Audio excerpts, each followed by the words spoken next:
Is not like a lecturer type of definition. That definition is also a part of MCQ. वो definition भी हम MCQ ही वाला form करेंगे कि नहीं, हिस्ट्री क्या है तो कहानी फिर बताने लगेंगे, तो वो सब नहीं करना है, ठीक है। सीधा पहले तो बोलेंगे who is considered as the father of history, Herodotus, ठीक है।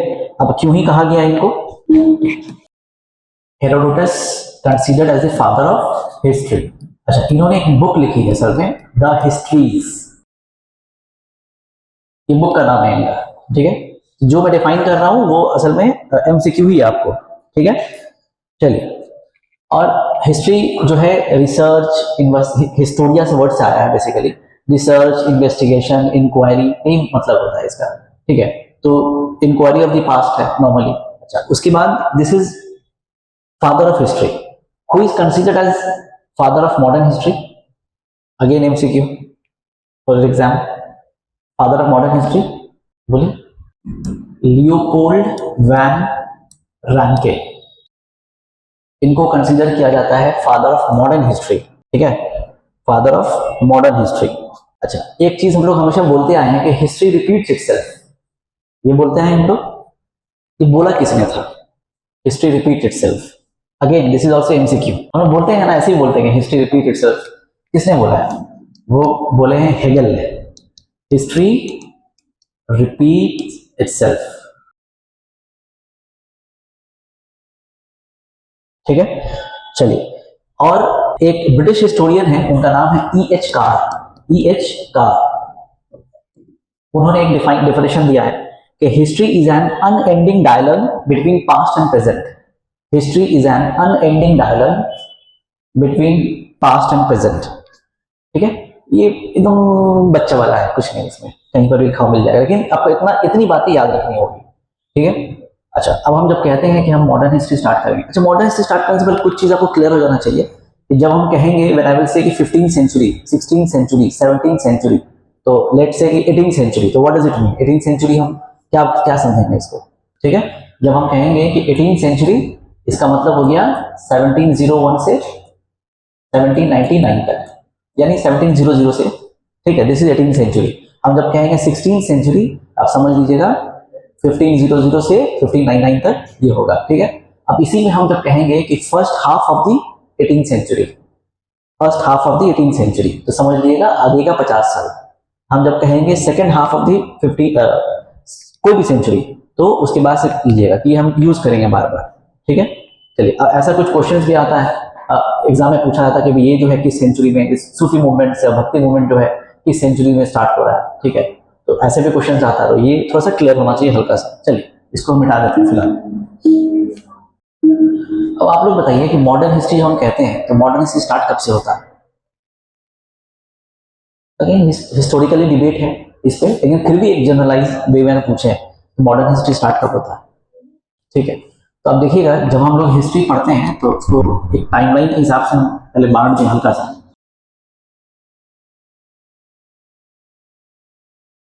15th century, 16th century, 17th century, 18th century. अब ध्यान से समझिएगा। अच्छा, पहले आप न्यूलिथिक सेटलमेंट वाले पोजीशन मान लीजिए, अच्छा जैसा अभी पैलेलिथिक सेटलमेंट में आप लोग, ठीक है। अब हिस्ट्री को बस कहानी की तरह पढ़िए, इंफॉर्मेशन लीजिए, इंफॉर्मेशन धीरे धीरे बढ़ता जाएगा, और कोशिश कीजिए पेप्सिडेंट की तरह काम करने का। पेप्सिडेंट का एक ऐड आता है, एक साथ दो काम, तो लिखिए भी और याद भी कीजिए, हम हमेशा बोलते हैं। तो ऑफिसर की तरह ही बिहेव कीजिए, अगर स्टूडेंट की तरह बिहेव कीजिएगा बस वही फील होगा कि हम बोल रहे हैं और आप लिख रहे हैं, ठीक है। तो हम बोलेंगे भी लेकिन साथ साथ कुछ चार्ट, टाइमलाइन, ऐसा कुछ फॉर्मेशन करेंगे। बाकी बुक, बहुत सारी बुक है, आपको मन करे स्पेक्ट्रम उठाइए, आपको मन करे सोनाली बंसल उठाइए, आपको मन करे एनसीईआरटी का विपिन चंद्र जो मेरे पास भी है, पास में भी है, विपिन चंद्र, और क्या बोलते हैं क्लास 11-12 का जो एनसीईआरटी है ना, ऑलमोस्ट सेम है, अलग से भी लिखा हुआ है विपिन चंद्र का, ओल्ड एनसीईआरटी खासतौर से, ठीक है। अगर हम ओल्ड एनसीईआरटी की बात करें, मॉडर्न हिस्ट्री में स्टार्ट ही होता है decline of the Mughal empire. Sonali Bansal में वो चैप्टर स्टार्ट होता है 18th सेंचुरी, ऐसे करके स्टार्ट होता है, ठीक है। स्पेक्ट्रम में ये चैप्टर नंबर 2 और 3 के अंदर में चीज आता है। तो जो किताब पढ़ने का मन करे पढ़ लीजिए, यहाँ जो मिलेगा सबका मिला हुआ मिलेगा। तो अब ऐसे समझ लीजिए हल्का सा, क्लास 10 में हम लोग पढ़े हैं कि हमारे पास एंशिएंट हिस्ट्री था, हमारे पास मीडिएवल हिस्ट्री है, हमारे पास मॉडर्न हिस्ट्री है। ठीक है, एंशिएंट को आप फिलहाल के लिए समझिए कि हर्षवर्धन तक कंसीडर किया जाता है। हर्षवर्धन के बाद जो है फिर अर्ली मेडिएवल स्टार्ट होता है। ठीक है, तो इसमें भी हम देखेंगे कि अर्ली मेडिएवल में भी अर्ली मेडिएवल स्टार्ट होता है, और उसके बाद सल्तनत पीरियड आता है, और उसके बाद मुगल पीरियड आता है। ठीक है, सल्तनत पीरियड आता है, मुगल पीरियड आता है। अगर हम रफ सेंचुरी में बात करें, अगर हम सल्तनत पीरियड से मुगल पीरियड के बीच में, तो हम बोलेंगे कौन सेंचुरी, किस सेंचुरी से स्टार्ट करेंगे हम? नहीं, सल्तनत पीरियड से मुगल्स के बीच का हम कौन सी सेंचुरी बोलेंगे? पढ़े हुए हैं तो 12th सेंचुरी से 1191 सबसे पृथ्वीराज चौहान वाला सब लड़ाई हो रही है, बैटल ऑफ तराइन। नहीं भी अभी पता है तो जैसे फर्स्ट क्लास है तो उसको भूल जाइए। आप खाली एक कंसीडर, आप इमेजिन कीजिए कि बाद 12th सेंचुरी से, यानी हम यहाँ पे लिख ही देते हैं कि 12th सेंचुरी से रफली जो स्टार्ट हो रहा है, एक हो रहा है हमारा सल्तनत पीरियड, हम यहाँ पे लिखते हैं अलग से। 12th सेंचुरी से कुछ हमको सल्तनत पीरियड मिलता है। ठीक है, और मुगल से स्टार्ट होता है हमारा 1526 से। कब से स्टार्ट हो रहा है? 1526 से। अगर हम सल्तनत पीरियड को फर्दर हम बोले कि स्लेव डायनेस्टी, कौन किसको याद होगा बताइए? स्लेव डायनेस्टी के बाद कौन सा डायनेस्टी है? जो पढ़ेगा उनके लिए, जो नहीं पढ़े हुए एकदम नहीं जानते, चुपचाप सुनते रहे बस। शाहरुख खान याद रखिए ना, शाहरुख खान इसके, ये सब बेसिक चीज है। तो खाली डायनेस्टी का नाम बोल रहे हैं, पढ़ाया हुआ कुछ नहीं। Slave dynasty, Khilji dynasty, Tughlaq dynasty. आप कुछ बोलना चाहेंगे? अभी नहीं, चलिए ठीक है। देखिए कोई साइंस नहीं पढ़ा रहा हूं मैं, नाम है एक डायनेस्टी, एक रूल करके गया है बस। बोलिए। लोधी तो लास्ट में है, लोधी से पहले कौन है? Sayyid dynasty, then Lodhi dynasty. ठीक है, तो एंशिएंट को भूल जाइए, समझिए कि मेडिवल जो स्टार्ट हुआ है सल्तनत पीरियड से स्टार्ट हुआ है। सल्तनत में पहला जो डायनेस्टी है वो स्लेव डायनेस्टी है, फिर खिलजी डायनेस्टी आया, वही पद्मावती मूवी वाला खिलजी, वही समझ लीजिए फिलहाल इसको। और तुगलक डायनेस्टी आ गया, सैयद डायनेस्टी आ गया, लोधी डायनेस्टी आ गया। लोधी डायनेस्टी ही से के बाद से जो स्टार्ट होता है वो मुगल डायनेस्टी स्टार्ट हो जाता है। ठीक है, तो मुगल डायनेस्टी जो स्टार्ट हो रहा है ना हमारा, वो 1526 से करीब स्टार्ट हो रहा है। ठीक है, एक बैकग्राउंड लेते रहिए खाली बस क्या हो रहा है। तो 1526 से स्टार्ट हो रहा है, तो मतलब हम किस सेंचुरी में, अगर 1526 से मतलब किस सेंचुरी की बात कर रहे हैं हम? 16th century.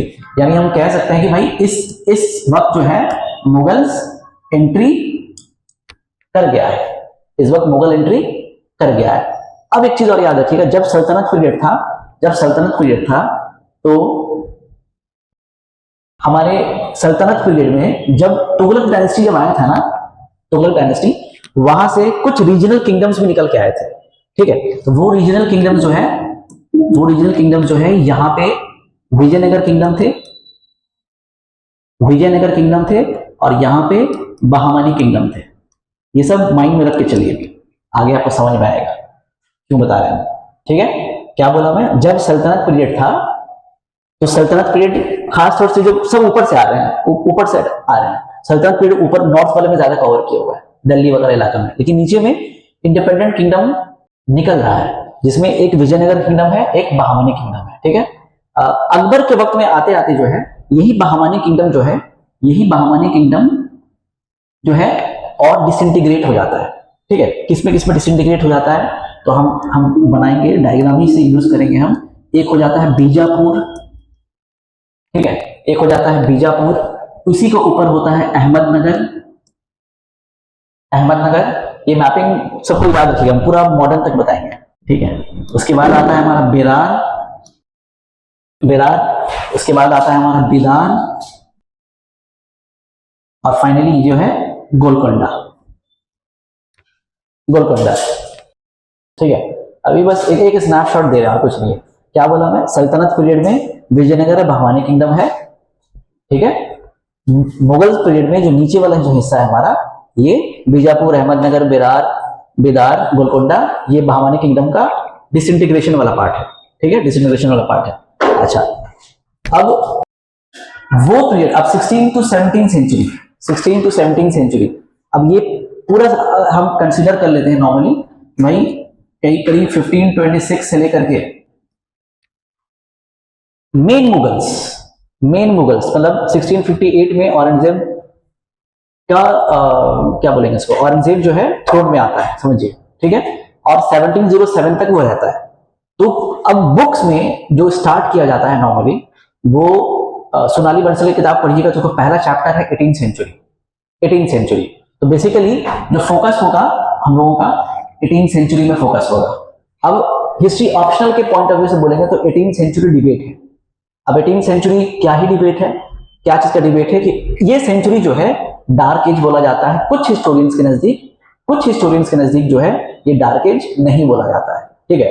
तो सिर्फ इतना याद रखिएगा, डिबेट क्या है, ये सेंचुरी जो है ना कुछ हिस्टोरियंस के नजदीक डार्क एज बोला जाता है और कुछ हिस्टोरियंस के नजदीक डार्क एज नहीं बोला जाता है, और उसका रीजन बताएंगे। अब इस 17th to 18th सेंचुरी यानी 1700 से लेकर के इसको कैसे बांटा गया फर्दर, तो हम देखेंगे इसको 3 थीम में बांटा गया, 3 थीम्स। इसमें थीम 1 और थीम 2, मतलब इस बीच में हो क्या रहा है, इस बीच में हो रहा है डिक्लाइन ऑफ द मुगल्स, सबसे पहला डिक्लाइन ऑफ द मुगल्स, ठीक है, first half of the 18th century. क्या हो रहा है, डिक्लाइन ऑफ द मुगल्स, यानी 1707 से 1750 के अंदर, ठीक है। अच्छा, दूसरी चीज क्या हो रही है, rise of the autonomous states. इसी फर्स्ट हाफ में ही जब एक तरफ मुगल्स का डिक्लाइन हो रहा है, तो अब याद रखिएगा जब भी डिक्लाइन होता है ना, मतलब एक सेंटर अगर कमजोर होता है, अब सेंटर मान के चलिए इंडिया के नॉर्थ से लेकर के साउथ तक कवर किया हुआ है, अब सेंटर स्ट्रांग है, लेकिन जब सेंटर अकेले तो सबको नहीं चलाता है, ठीक है, हर जगह गवर्नर भेजा जाता है। जब सेंटर वीक पड़ता है ना, तो जो जहां जहां गवर्नर होता है वो अपने आप को इंडिपेंडेंट डिक्लेयर करना शुरू करता है। अब वहां बोलता है कि नहीं, अब हम आपके अंदर में नहीं है, अब हम इंडिपेंडेंटली चल रहे हैं, हमारा सब कुछ चल रहा है इंडिपेंडेंट। तो इसी तरीके से राइज ऑफ ऑटोनोमस स्टेट निकल करके आता है। दूसरा क्या निकला, राइज ऑफ ऑटोनोमस स्टेट, ठीक है। और second half of the 18th century है rise of the British. Second half of the 18th century rise of the British, यानी ये पार्ट जो है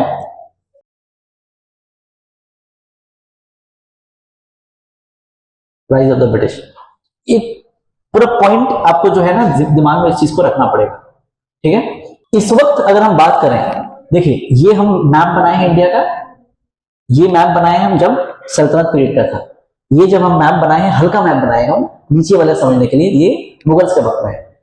जब ब्रिटिश भी आ चुका है, ठीक है, अभी हम बताएंगे कैसे कैसे आ रखे हुआ, लेकिन एक बैकग्राउंड दे रहे हैं खाली। जब ब्रिटिश आ चुका है और ये चीज चल रहा है, अब ये एक चैप्टर है बुक्स में, डिक्लाइन ऑफ द मुगल्स एक चैप्टर सेपरेट है, rise of the autonomous states ये एक सेपरेट चैप्टर है, राइज ऑफ द ब्रिटिश जो है ये एक सेपरेट चैप्टर है, समझ में आ रही बात। तो ये एक चैप्टर आपको असल में हम बता रहे हैं फिलहाल। तो यहां पे अगर हम बात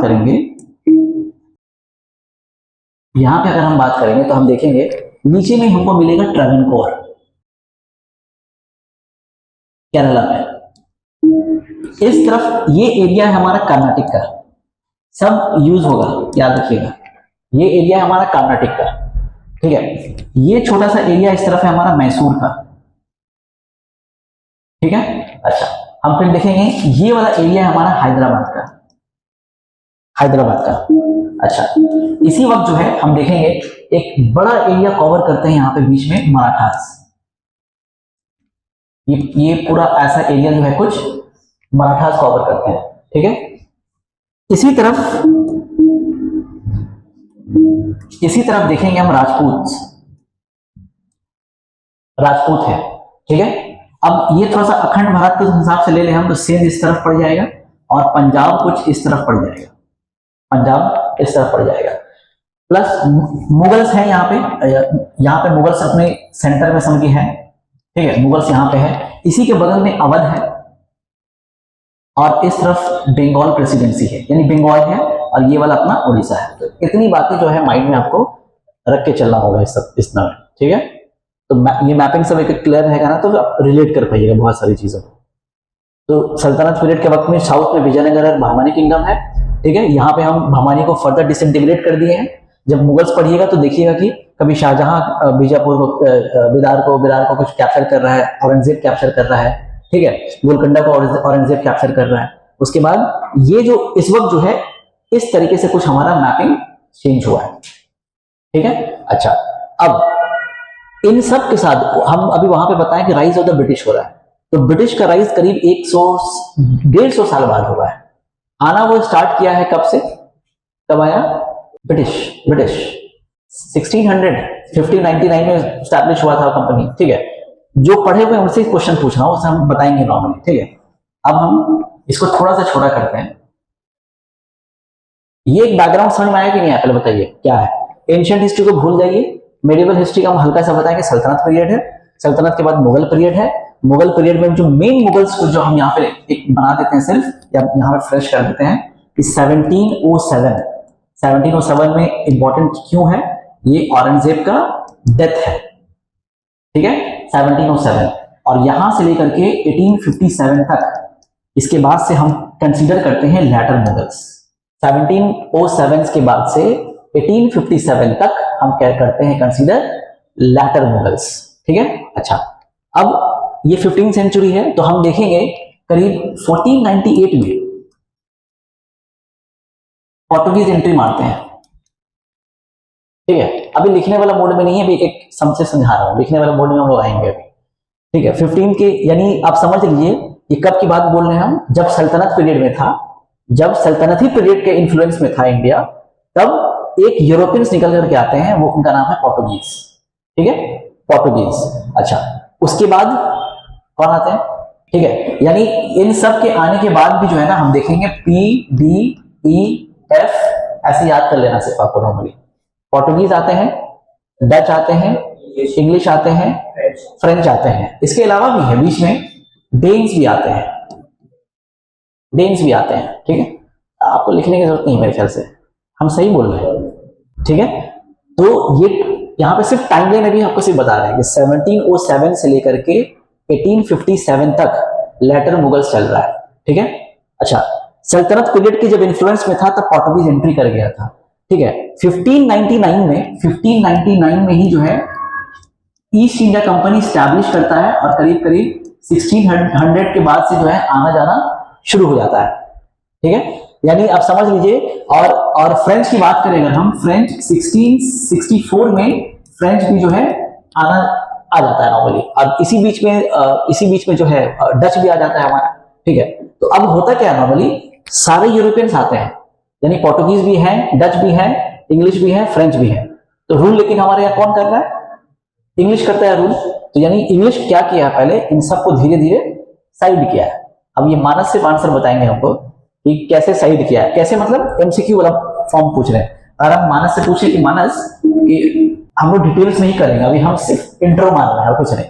इंग्लिश जो है पोर्टुगीज को कौन से बैटल से साइड किया है, बोलिए, आराम से बोलिए, रिलैक्स होकर बोलिए, समझिए MCQ आपके सामने है। बाकी सुनिए, अगर कहीं पे समझ में नहीं आए तो पूछ लीजिए, क्योंकि ये साइंस नहीं है, ठीक है। तो ये एक बात याद रखिएगा, समझिएगा, सबसे आसान सब्जेक्ट है, याद खाली सबसे ज्यादा इसी को करना पड़ता है बस। बताइए, रूबेल, बैटल ऑफ, हाँ, battle of Swally hole, battle of Swally hole बोलते हैं, बैटल ऑफ सुवली बोलते हैं। यानी पहले सब जान के रखिए कि इंग्लिश जो है पोर्टुगीज को बैटल ऑफ, एक तो स्पेलिंग ये है सुवली, एक स्पेलिंग ये है सोवाली होल से पोर्टुगीज को हटाते हैं, ठीक है। दूसरा सवाल है कि इंग्लिश फिर डच को काउंटर करता है।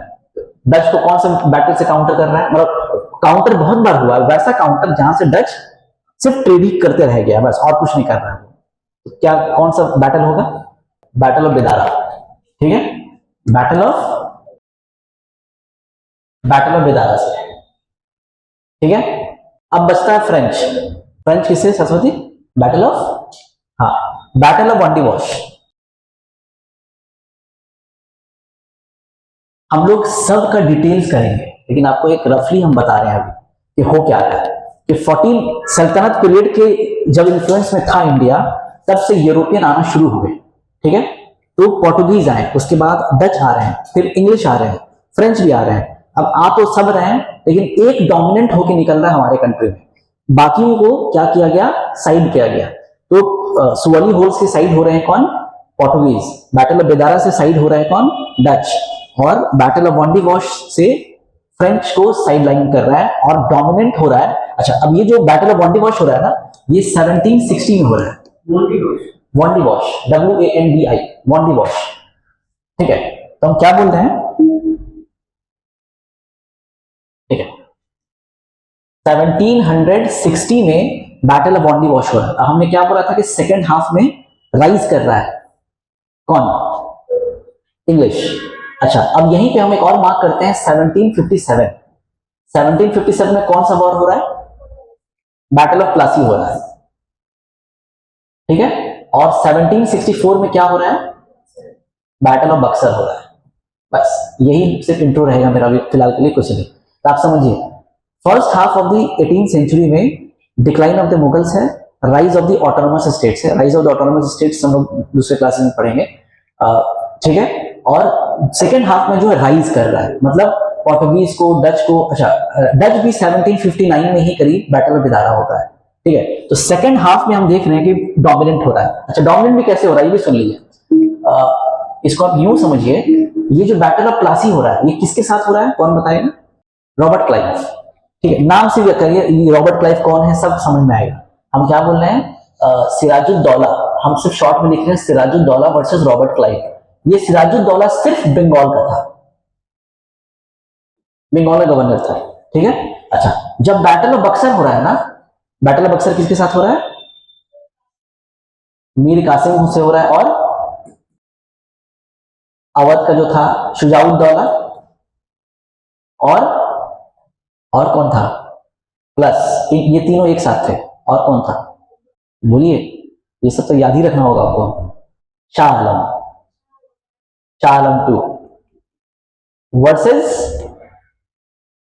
वर्सेस, ठीक है।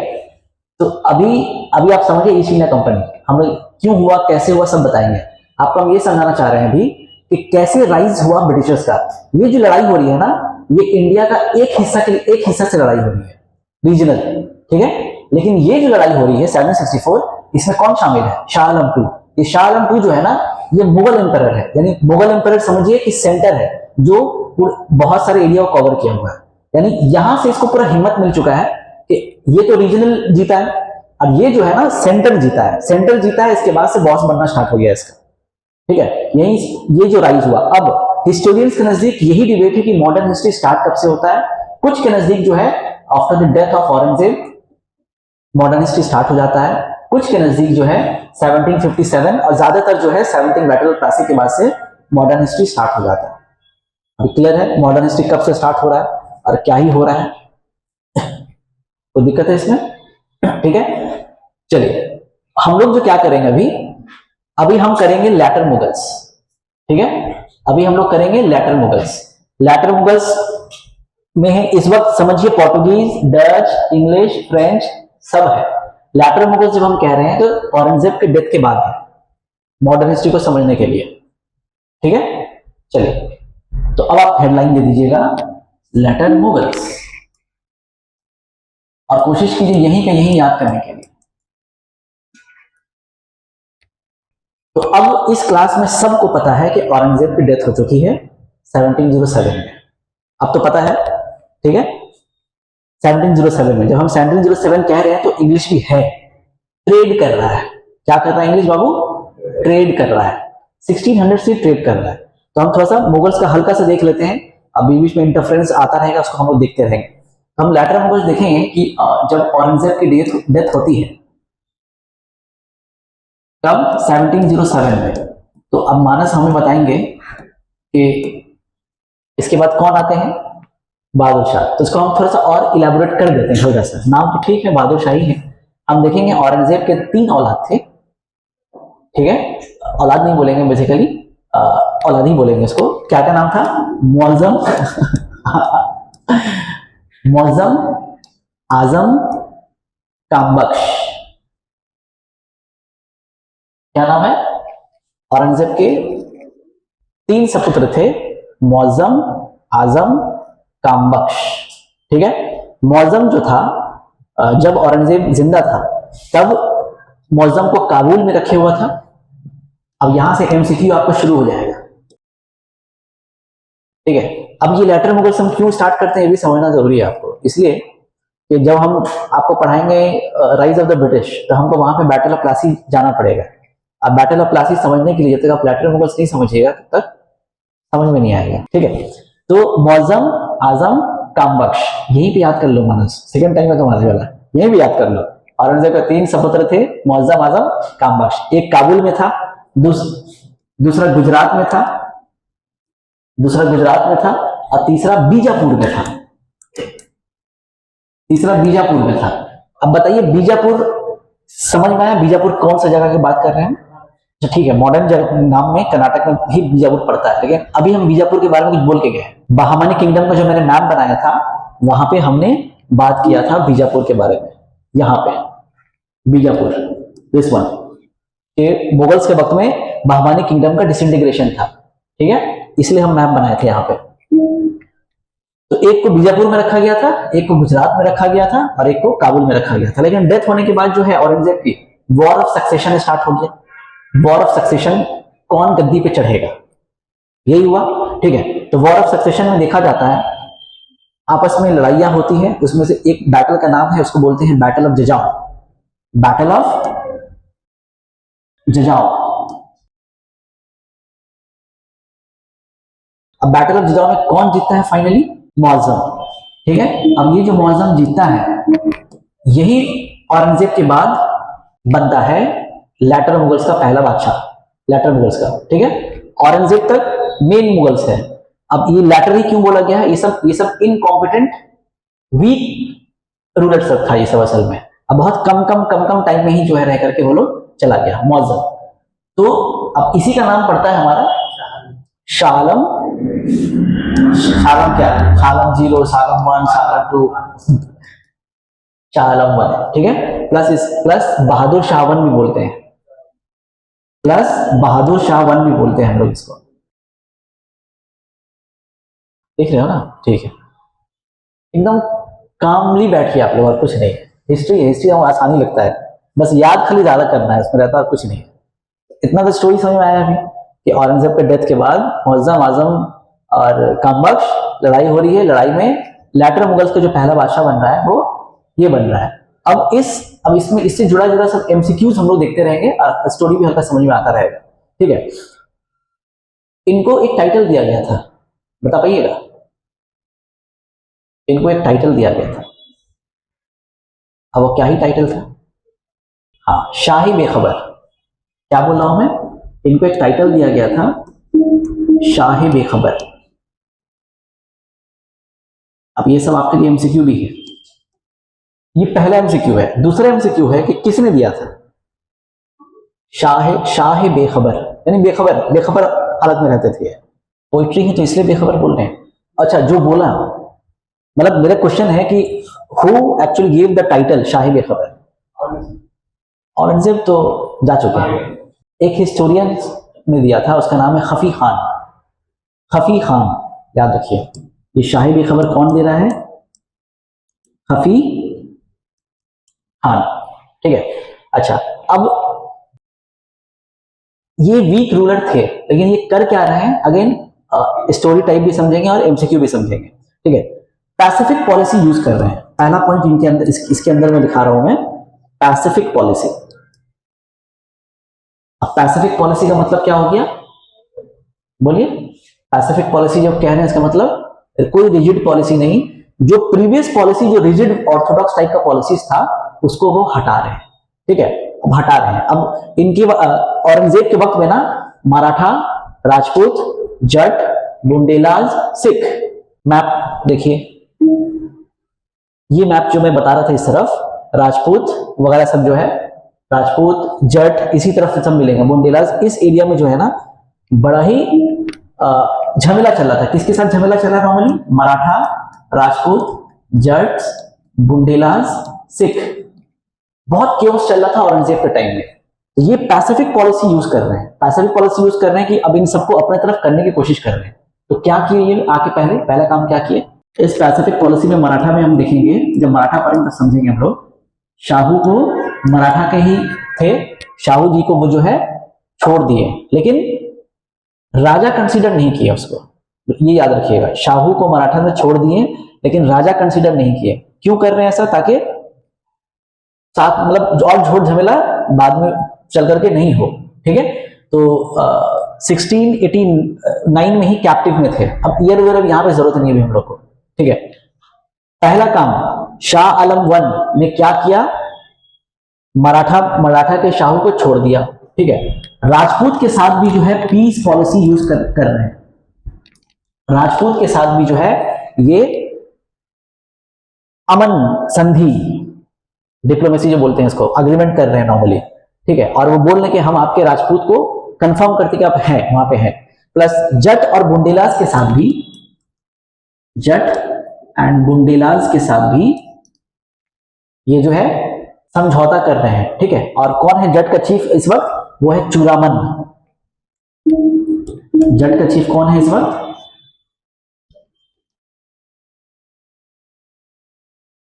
और बुंडेला का जो चीफ है वो है छत्रसल। ठीक है, प्लस सिख के बारे में बताइए। औरंगजेब के वक्त में कौन से सिख गुरु को एग्जीक्यूट कर दिया गया था? ये एमसीक्यू हर छोटे मोटे एग्जाम में पूछा जाता है। ये आप ही लोग बताइए। आपसे मुराद यहाँ पे 3-4 लोग हैं यहाँ पे फिलहाल बस। उसके बाद है खालसा, जो फिर सब कुछ चल रहा है। सिख भी पढ़ेंगे हम लोग, राइज ऑफ ऑटोनोमस स्टेट पढ़ेंगे ना, तब सबके बारे में डिटेल्स में उसी में कर लेंगे हम लोग। ठीक है, एनीवेज, तो पहला एमसीक्यू यही है कि शाह आलम वन के वक्त जो है ये पैसिफिक पॉलिसी यूज कर रहे हैं। ठीक है, लेकिन फिर भी जो एडमिनिस्ट्रेशन सही चला नहीं पा रहे हैं, जिसकी वजह से जो हफी खान है वो बोल रहा है इनको शाही बेखबर। अब जहांगीर शाह के बाद कौन आता है? जल्दी बताइए फटाफट। जहांगीर शाह के बाद कौन आता है? सॉरी, हम तो आंसर ही बोल दिए हम सीधा। चलिए, जहांगीर शाह ऐसी रहते हैं। जहांगीर शाह के बारे में एमसीक्यूज बताइए। हाँ ठीक है, देखिए जहांगीर शाह के बारे में क्या एमसीक्यू है? जहांगीर शाह जो थ्रोन में आया था विद द हेल्प ऑफ एक नोबल्स था, ईरानियन नोबल्स था, जिसकी मदद से आया था, उसका नाम है जुल्फिकार खान। जिसकी मदद से आया था उसका नाम है जुल्फिकार खान। और इसको फर्स्ट पपेट मुगल रूलर बोला जाता है, क्योंकि ये किसी के हेल्प से आया था, तो ये जो बोलता था वही करता था, जुल्फिकार खान। ठीक है, इसने जजिया को अबॉलिश किया। इसने ही abolish jizya, abolish jizya. Jizya was a tax for non Muslims. ठीक है, चलिए, इसने जजिया को अबॉलिश किया। अच्छा, इसके अलावा इसके वक्त में एक रेवेन्यू का एक सिस्टम आया था, क्या नाम? इजारादारी। ये याद रखिएगा। और इजारादारी क्या है ये बताइए। अब जिनको नहीं पता ध्यान से सुनिएगा। इजारादारी सिस्टम क्या है? मान के चलिए कि भुवनेश्वर एक जमीन है पूरा, ठीक है, पूरे उड़ीसा में, और रॉबिन राजा है। ठीक है, तो अब रॉबिन जो है, अब भुवनेश्वर से रेवेन्यू जरूरत पड़ेगा, तो वो रेवेन्यू कैसे? खुद तो जाके कुछ नहीं करेगा, राजा का काम है सबको असिस्ट करके बोलना कि यहाँ से रेवेन्यू दो। तो ये क्या करेंगे कि एक दिन ऑक्शन रखेंगे भुवनेश्वर का। ठीक है, और भुवनेश्वर में ही जो है 5-6 जमींदार होंगे, वो आएंगे इनके पास और बोली लगाएंगे कि मैं आपको जो है इतना रेवेन्यू भुवनेश्वर से दूंगा। दूसरा बोलेगा मैं आपको इतना लाख, इतना करोड़, जो भी है मैं दूंगा। ऑक्शन। तो जो सबसे ज्यादा बोली देगा कि हम इतना देंगे, उसको वो जमीन दे दी जाती थी। अब वही लैंड, वही इसका लैंड ओनरशिप होता था। इसको एमसीक्यू फॉर्म में अब सुनिए। एक एमसीक्यू ऐसा भी आया हुआ है कि इजारादारी को क्या बोलते हैं? वन वर्ड में इसको बोलते हैं रेवेन्यू फार्मिंग। इसको बोलते हैं रेवेन्यू फार्मिंग। दूसरा कि ये क्या है? तो land were given to highest bidder, जो सबसे ज्यादा बोली लगाता था उसको दिया जाता था। तो समझ में ऑप्शन होता था कि एक जमीन है, 5 लोग लेना चाहता है उस जमीन को, तो किसको देगा? राजा बोलेगा कि जो सबसे ज्यादा हमको बेनिफिट देगा उसको हम देंगे। तो इस सिस्टम को बोलते थे इजारादारी सिस्टम। ठीक है, यही इजारादारी सिस्टम जब हम ब्रिटिश में पढ़ेंगे परमानेंट सेटलमेंट का एक जरिया बनता है। ठीक है, यही इजारादारी सिस्टम ब्रिटिश में जब आगे पढ़ेंगे, एक लैंड रिफॉर्म का था उसमें, वहां पे परमानेंट सेटलमेंट होता है। ठीक है, तो फिलहाल के लिए समझिए land were given to the highest bidder, बोली लगती थी, इजारादारी सिस्टम है, बोली लगता था। ठीक है, ये तो थे जहांगीर शाह। जहांगीर शाह के बाद कौन आ रहा है मानस? देखिए फारूक सियार के वक्त से ना ब्रिटिश का बड़ा टर्निंग पॉइंट होता है, अभी देखेंगे आप लोग। लेकिन फारूक सियार,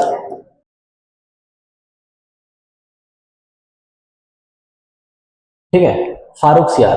अब फारूक सियार में एमसीक्यू सबसे पहले क्या बोलेंगे आप? सईद ब्रदर्स। ठीक है, तो फारूक सियार जो बनता है with the help of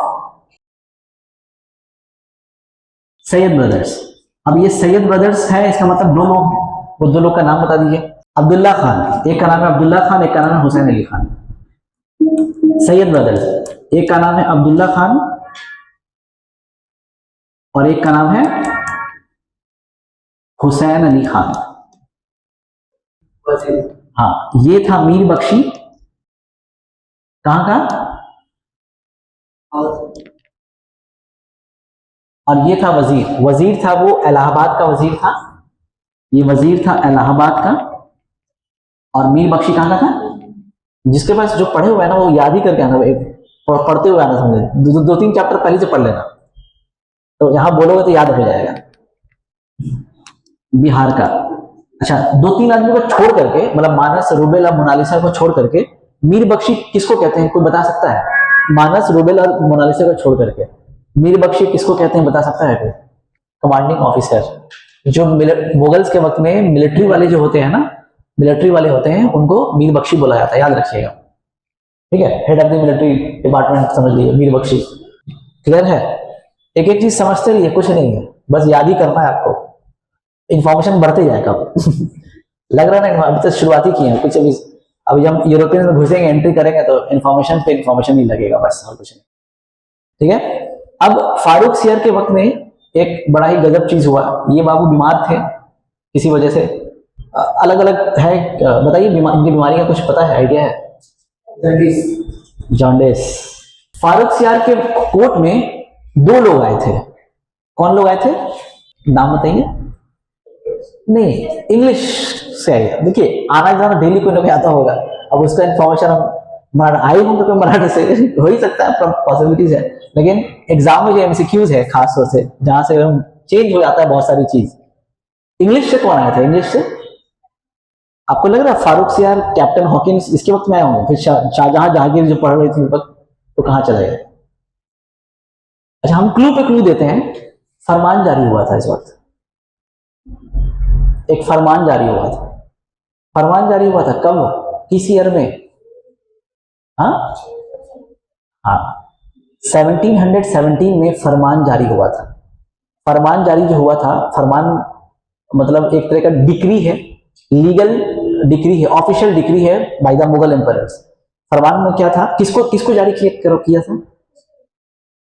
east India company को। लेकिन ईस्ट इंडिया कंपनी तो है ही, ईस्ट इंडिया कंपनी में कौन लोग गए थे उसके पास? यही सवाल है और कुछ नहीं। ठीक है, तो एमसीक्यू एक आपके लिए है कि 1717 में फारूक सियार ने फरमान जारी किया था। ये फरमान जारी किया था जॉन सरमन को। जॉन सरमन इंग्लिश के लोग थे, और इनके साथ एक बंदा था, उनका नाम था विलियम हैमिल्टन। इनके साथ एक बंदा था, इनका नाम था विलियम हैमिल्टन।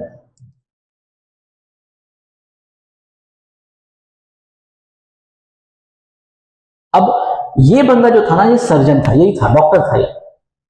और उनको कुछ एक जगह जॉन्डिस बोला जाता है और एक जगह ग्रोइन करके कोई डिजीज है, जो भी बीमार थे वो विलियम हैमिल्टन ने उनको ठीक किया था। ठीक है, तो खुशी में क्या किए थे ये कि फरमान जारी कर दिए थे। तो फरमान में क्या था, क्या ही लिखा हुआ था ऐसा? हाँ, देखिए ध्यान से सुनिएगा, ये आपको इंग्लिश से कनेक्ट करेंगे इसको। ठीक है, फारूक सियार जो है, इसने फरमान जारी किया था कि आप जो है ड्यूटी फ्री ट्रेड कर सकते हैं बंगाल वाले एरिया में। बंगाल वाले एरिया में, बंगाल का मतलब बंगाल, बिहार, उड़ीसा, झारखंड, बांग्लादेश इतना बड़ा एरिया में ड्यूटी फ्री ट्रेड, मतलब कोई कस्टम नहीं देना पड़ेगा, आपको कोई टैक्स नहीं देना पड़ेगा। और आपको एक पास दिया जाता था, पास, उसको बोलते थे दस्तक। आपको एक पास दिया जाता था, उसको बोलते थे दस्तक, ये दिखाइएगा, आपको पैसा कोई नहीं देना पड़ेगा। ठीक है, तो क्या क्या दिया ये बंदा, ये ड्यूटी फ्री ट्रेड का फरमान जारी कर दिया बंगाल प्रेसिडेंसी में, या अब बंगाल में लिखिए नॉर्मली। ठीक है, इनफैक्ट धीरे धीरे वो बंगाल, बॉम्बे, मद्रास, इन सब में भी हो गया उसका। तो कस्टम्स ड्यूटी जो देना पड़ता था वो फ्री हो गया। ठीक है, फ्री हो गया। अब ये बहुत बड़ा चेंजेस था और यही झगड़ा का कारण बनता है। कैसे? ये जो दिया है कहां पे दिया है? बंगाल में दे रहा है। ठीक है, तो बंगाल में किसी गवर्नर को रखा होगा, बंगाल में किसी गवर्नर को रखा होगा। ये दिल्ली में, इलाहाबाद, दिल्ली की बात हो रही है। यहाँ पे ये दरबार में बैठे हुए हैं, जॉन शर्मा घर से आए और विलियम हैमिल्टन आए, फरमान जारी कर दिए कि आप जाइए, आप तो हमारा इलाज भी किए हैं, ठीक किए हैं, तो आप ड्यूटी फ्री ट्रेड लीजिए। ठीक है, और बंगाल के इलाके में, अब बंगाल में था उस वक्त मुर्शिद कुली खान गवर्नर। अब वो बोल रहा है कि अब उसको आ गया गुस्सा कि भाई ड्यूटी, इसके ट्रेड करने से कोई प्रॉब्लम नहीं है, लेकिन ड्यूटी फ्री ट्रेड क्यों कर रहे हैं, इससे होगा नुकसान। प्लस ये जो पास मिला था ना, पास सिर्फ ईस्ट इंडिया कंपनी वालों के लिए था जो काम ट्रेड करते थे। अब इंग्लिश जब आए थे तो अकेले थोड़ी आए थे, बहुत लोग आते गए। ठीक है, तो जो छोटे मोटे भी जो ट्रेडर्स थे उसको भी पास थमा देता था। क्या बोला मैं? उसको भी पास दे देता था। मतलब वो था सिर्फ स्पेसिफिक ईस्ट इंडिया कंपनी के लिए, लेकिन वो पास जो है ना दूसरे को भी दे देता था। अब सबको तो पहचानता नहीं है जो जहां पे कस्टम्स लिया जाता है। अब सब ट्रेड कर रहा है, इंपोर्ट एक्सपोर्ट का जो भी काम कर रहा है, और सब पास दिखा दे रहा है। अब हो क्या रहा है कि टैक्स एक स्टेट का रेवेन्यू होता है, अब रेवेन्यू बढ़ नहीं रहा है। तो यहीं से एक ये फरमान जो जारी किया, यहां से बंगाल का जो गवर्नर जो भी चेंज होता गया और कन्फ्लिक्ट शुरू हो गया। वो ही कन्फ्लिक्ट आगे में खत्म होता है बैटल ऑफ प्लासी की शक्ल में। हम लोग इसको भी डिटेल्स में करेंगे अभी। मेरी बात समझ में आ रही? क्या बोला मैं? ये जो फरमान जारी हो रहा है, फरमान में बोला गया कि आप बंगाल वाले इलाके में जो है आप ड्यूटी फ्री ट्रेड कीजिए। ठीक है, और इस बात से जो बंगाल में जो गवर्नर था उस वक्त, उसको आ गया गुस्सा कि वो बोल रहे हैं कि भाई ड्यूटी फ्री क्यों दे रहे हैं हमको, आप क्यों दे रहे हैं इसको। लेकिन अब वो तो था मुगल एम्पायर, बात मानना पड़ा। लेकिन यहीं से टेंशन शुरू हो गया दोनों के बीच में। अब यही टेंशन जो एस्केलेट करके बैटल ऑफ प्लासी जो है वॉर हुआ। बैटल ऑफ प्लासी कैसे होगा हम लोग आराम से पहले देखेंगे, लेकिन फिलहाल हम लोग लैटर मुगल्स को ध्यान दे रहे हैं। इतना बात क्लियर है? ठीक है, तो एक बैकग्राउंड समझ में आ रहा है कि कैसे ईस्ट इंडिया कंपनी जो है कैसे आगे बढ़ रहा है नॉर्मली। ठीक है, चलिए। और फारूक सियार जो है बंदा बहादुर सिख के एक लीडर थे, बंदा बहादुर को कैप्चर करते हैं और एग्जीक्यूट करते हैं। ये भी इंफॉर्मेशन लिख लीजिए। फारूक सियार कैप्चर्ड बंदा बहादुर, अ सिख लीडर, एंड एग्जीक्यूटेड। ठीक है, चलिए। अब इसके बाद जो है फारूक सियार के बाद बहुत थोड़ा छोटे सब आए। एक आए हैं रफीउद दर्जात, सिर्फ नाम लिखिए, इनके बारे में ज्यादा डिटेल से पढ़ना नहीं है हमको, अपना जो काम का है वही पढ़ते हुए चलेंगे। रफीउद दर्जात। सैयद ब्रदर्स को एक और टाइटल दिया गया, सैयद ब्रदर्स को एक टाइटल दिया गया था। सैयद ब्रदर्स को ही कुछ और भी बोला जाता था। एमसीक्यू, सैयद ब्रदर्स को कुछ बोला जाता था जो एग्जाम में पूछते हैं, किंग मेकर्स। ठीक है, याद रखिएगा।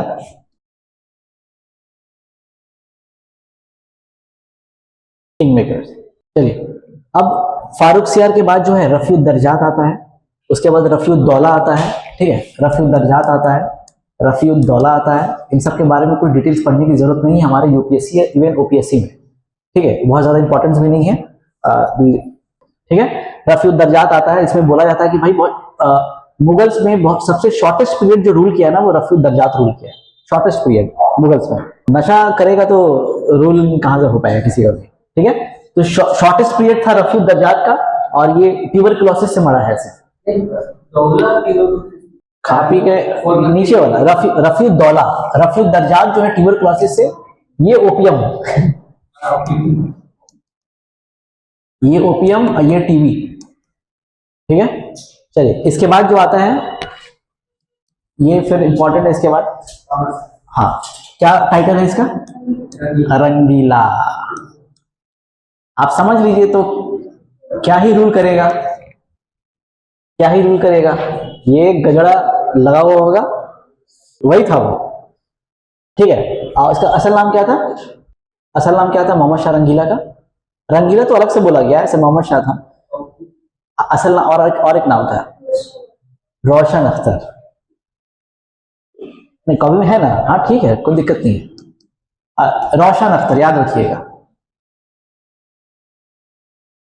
रोशन अख्तर। ठीक है, अब रफीउद्दर्जात डेथ किया है ट्यूबरकुलोसिस से, रफीउद्दौला डेथ किया है ओपियम से। इसके बाद जो है मोहम्मद शाह रंगीला है। ठीक है, मोहम्मद शाह रंगीला, और मोहम्मद शाह रंगीला का टेन्योर सिर्फ लिख लीजिए 1719 से 1748 तक, इनका टेन्योर, इसका टेन्योर लिख लीजिए खाली 1719 से 1748 तक। रोशन अख्तर। ठीक है, अब समझिएगा, इसी के वक्त में, रोशन अख्तर के वक्त में, मुगल्स जो जो हर एरिया में गवर्नर बना के भेज के रखा हुआ था, सब लोग जब देखा कि ये रंगीला है, जब देखा कि ये रंगीला है, तो सब जो, जैसे हैदराबाद का हो गया, बंगाल का हो गया, अब बोला कि नाउ आई एम इंडिपेंडेंट, अब हम आपके अंदर में नहीं है। समझ में आया क्या बोला मैं? 1719 से 1748 आप देखेंगे कि 1724 में जो है ना, हैदराबाद में निजामुल मुल्क अपने आप को इंडिपेंडेंट डिक्लेयर किया कि अब हम मुगल्स के अंदर में नहीं है। इसको लिख लिए, इसके वक्त में हुआ है, मोहम्मद शाह के वक्त में हो रहा है। क्या हो रहा है? ये ब्रेकअप हो रहा है, यहाँ पे ब्रेकअप हो रहा है, मतलब आज वाला ब्रेकअप नहीं, आज वाला ब्रेकअप नहीं, डिसइंटीग्रेशन हो रहा है। ठीक है, तो निजामुल मुल्क इन हैदराबाद 1724, मुर्शिद कुली खान इन बंगाल, वो तो 1717 में ही मोड़ ही दिए थे ऑलमोस्ट, लेकिन इनके वक्त में पूरा फुल फॉर्म में आ गए थे पूरा वो। ठीक है, और सादत खान 1722 अवध, सादत खान 1722। अच्छा, इसके वक्त में एक और इंपॉर्टेंट इवेंट हुआ था, नादिर शाह का इन्वेजन। कब हुआ था? 1739 में, ये भी लिख लीजिए 1730। क्या बोली? ठीक है, कुछ कुछ डेट एक्चुअली कभी, मतलब यूपीएससी में तो नहीं पूछेगा, लेकिन इधर उधर एग्जाम में कभी क्या पता डेट ही में कुछ पूछ दे, कुछ कुछ डेट बड़ा इंपॉर्टेंट होगा। 1739 में नादिर शाह, अच्छा बैटल का नाम क्या है? हाँ, बैटल ऑफ करनाल। ठीक है, 1739 में एक अगेन बाहर का ही है ये भी।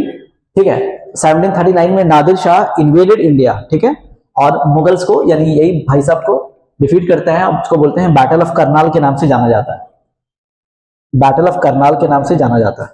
अब मोहम्मद शाह रंगीला किससे शादी किए थे ये बताइए? शादी वादी किससे कर दिए किए थे? उद्धम बाई, उद्धम बाई। हाँ, मोहम्मद शाह की शादी हुई थी उद्धम बाई से, एक डांसर थे कथक। हाँ, एक डांसर थी ये, कुदसिया बेगम उसका नाम, और एक नाम था असल में कुदसिया बेगम। और इनके वक्त में जो है ना, असल में मोहम्मद शाह रंगीला तो रंगीला ही था, तो असल में उद्धम बाई जो कुदसिया बेगम है वो चला रही थी, और इसके साथ एक यूनक भी था, उसका नाम था जावेद खान, उसका नाम था जावेद खान। ये लोग एडमिनिस्ट्रेशन चला रहे थे। चलिए, यूनक बताइए, यूनक क्या होता है?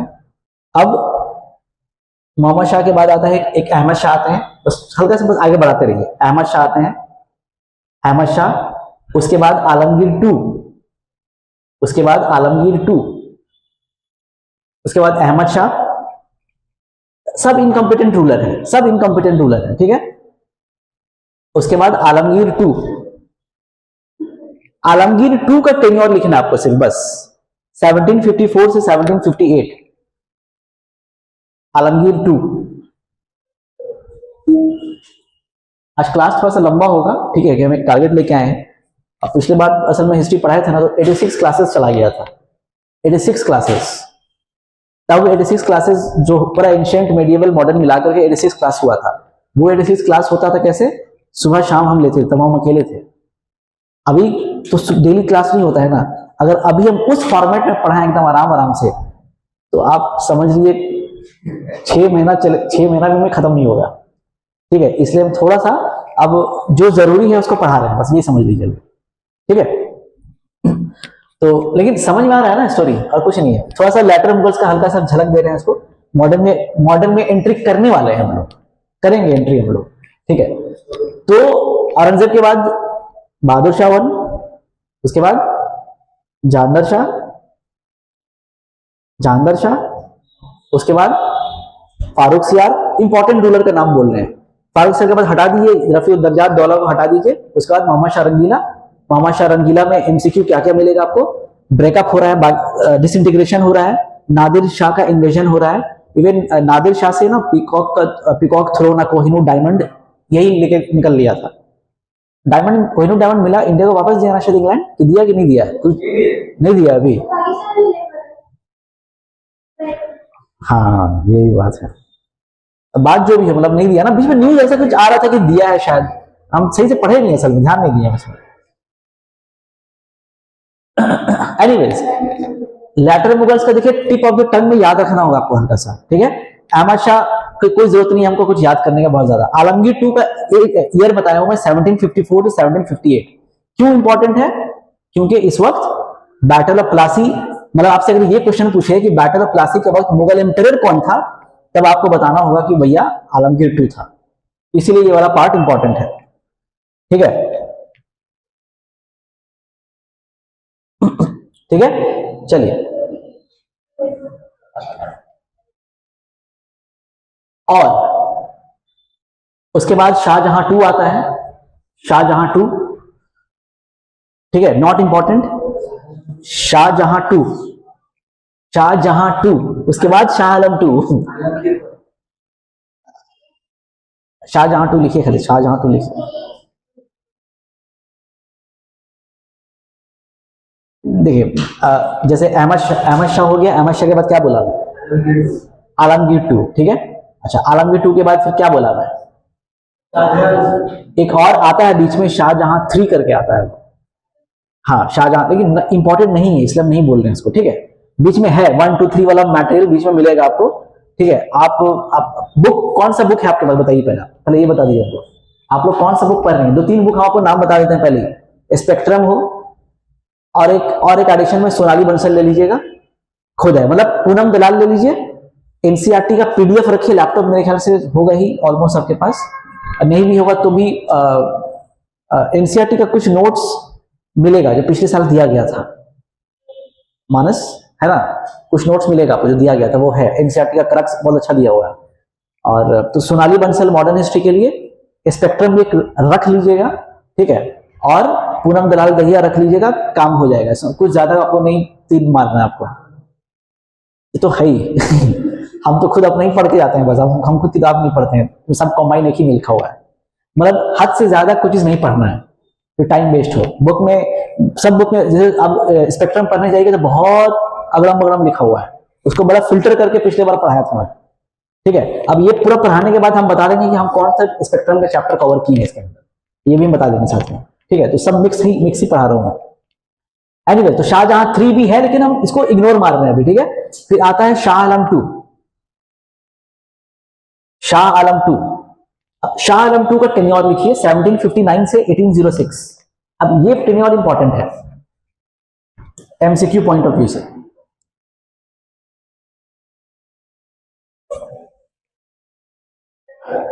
सेवनटीन 1759 से 1806। देखिए, ये वो पीरियड है जब थर्ड बैटल ऑफ पानीपत हो रहा है। थर्ड बैटल ऑफ पानीपत कब हो रहा है? क्या हो रहा है? Third battle of Panipat. जब मेडिवल पढ़ेंगे तो फिर इसको हम लोग समझेंगे नॉर्मली, देख लेते हैं। फिर भी किसके साथ हुआ था ऐसे बता दीजिए। अहमद शाह अब्दाली मराठा,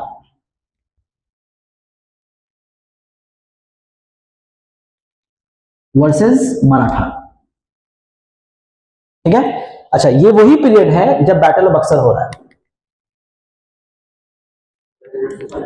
हाँ 764, जो हम स्टार्टिंग में बताया 764। अभी भी हम लोग बैटल ऑफ बक्सर के डिटेल्स में नहीं जा रहे हैं। थर्ड बैटल ऑफ पानीपत हुआ था 1761 में। चलिए, इनका टाइटल क्या था? आगे वापस आ जाइए, चलिए। इनका टाइटल क्या था? शाह आलम 2 का क्या बोलते थे? और साथ में अली गौहर, अली गौहर। शाह आलम टू का क्या बोलते थे हम लोग? अली गौहर। ठीक है, ये चीज हो रही है यहां पे। अच्छा, इसके बाद आता है अकबर शाह टू। इसके बाद आता है अकबर शाह टू। अब ये भी इंपॉर्टेंट है, क्यों इंपॉर्टेंट है बताइए तो? अकबर शाह असल में अकबर टू है। अकबर टू के वक्त में क्या ही एमसीक्यू पूछा जाता है? एक लौता एमसीक्यू जो पूछते हैं इसमें, अकबर टू के वक्त में क्या हुआ था?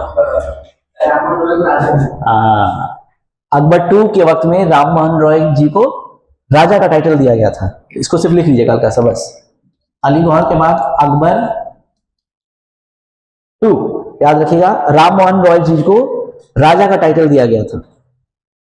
इसके बाद आता है कौन? Last but not the least. अच्छा, क्या बोलते हैं, चलिए, बहादुर शाह टू।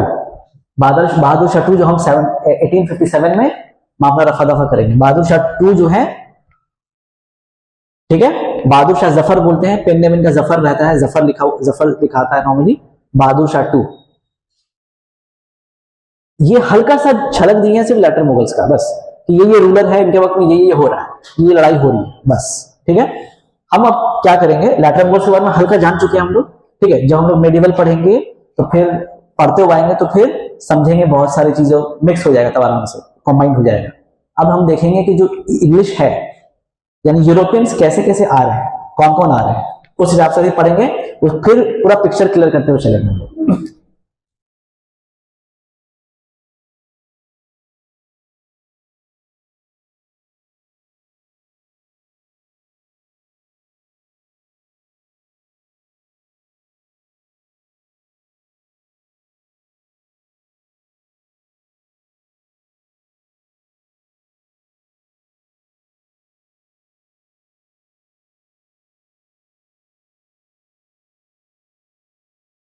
बहुत जल्दी बढ़ना बन जाता है ना? ठीक। अब यूरोपियंस के नाम ले रहे हैं, तो यूरोपियंस बाबू सब है किधर? किधर खड़े हैं? इस तरफ यूरोपियंस वाला है। ठीक है, अब याद रखिएगा कि ये एक रूट हुआ करता था तब से। इस रूट का नाम क्या है? Silk route. पहले ही, जिसको नहीं भी पता होगा याद रखिएगा, शुरू से ही एक ट्रेड रूट हुआ करता था, इसको बोलते हैं हम लोग सिल्क रूट। और ये आज भी है, आज भी है। आज जो है किस नाम से और जाना जा रहा है? हाँ, OBOR, one belt one road initiatives जो बोलते हैं हम लोग। ठीक है, चाइना की तरफ से आता है। अब ये जो रूट था ना, अब समझिए यूरोप को ईस्ट से कनेक्ट करता था, ईस्ट से कनेक्ट करता था। अच्छा, अब इंडिया में खास बात क्या थी ना, कि इंडिया में नेचुरल रिसोर्सेज बहुत ज्यादा था। इंडिया में नेचुरल रिसोर्सेज बहुत ज्यादा था, प्लस इंडिया में एक यूनिक फीचर था मॉनसून, जो मॉडर्न से कुछ पहले ही जो है ना, हिप्पैलस जो है मॉनसून को डिस्कवर किया था। मॉनसून मतलब आपको गाड़ी भी चलानी पड़ेगी। आप अगर जून के महीना में अगर यहाँ पे है तो अपने आप जो है आप इंडिया में पहुंच जाइएगा। अक्टूबर के महीना में यहाँ पे है तो अपने आप यहाँ पहुंच जाइएगा। तो मॉनसून क्या कर रहा था, ईस्ट को और वेस्ट को, मतलब ये ईस्ट और ये वेस्ट को, यानी इंडिया बीच में पड़ता था, वेस्ट और ईस्ट को कनेक्ट करता था मॉनसून। इंडिया के यूनिक फीचर्स में से आता है ये। हमारे पास नेचुरल रिसोर्सेज, हम लोग सोने की चिड़िया है। पिपान चंद्रा या एनसीईआरटी सब में सिंक करके लिखा हुआ, मतलब precious metal, sink of precious metal, ये वर्ड यूज किया गया, इवन स्पेक्ट्रम में भी यूज किया गया है वर्ड। ठीक है, अब कंबाइन करके बता रहे हैं आपको। तीसरी चीज है बैलेंस ऑफ पेमेंट, हमारा बहुत अच्छा था। बैलेंस ऑफ पेमेंट का मतलब हम लोग एक्सपोर्ट ज्यादा करते थे, इंपोर्ट कम, मतलब मिनिमम इंपोर्ट था हमारा मिनिमम इंपोर्ट था। ठीक है, ब्रिटिशर्स से पहले की बात कर रहे हैं, यूरोपियन से पहले की बात कर रहे हैं। हम लोगों के में सब आए हैं, जरूर रूल जरूर किए हैं, लूट करके बहुत ज्यादा एकदम बाहर नहीं लेके गए जो ब्रिटिश किया है।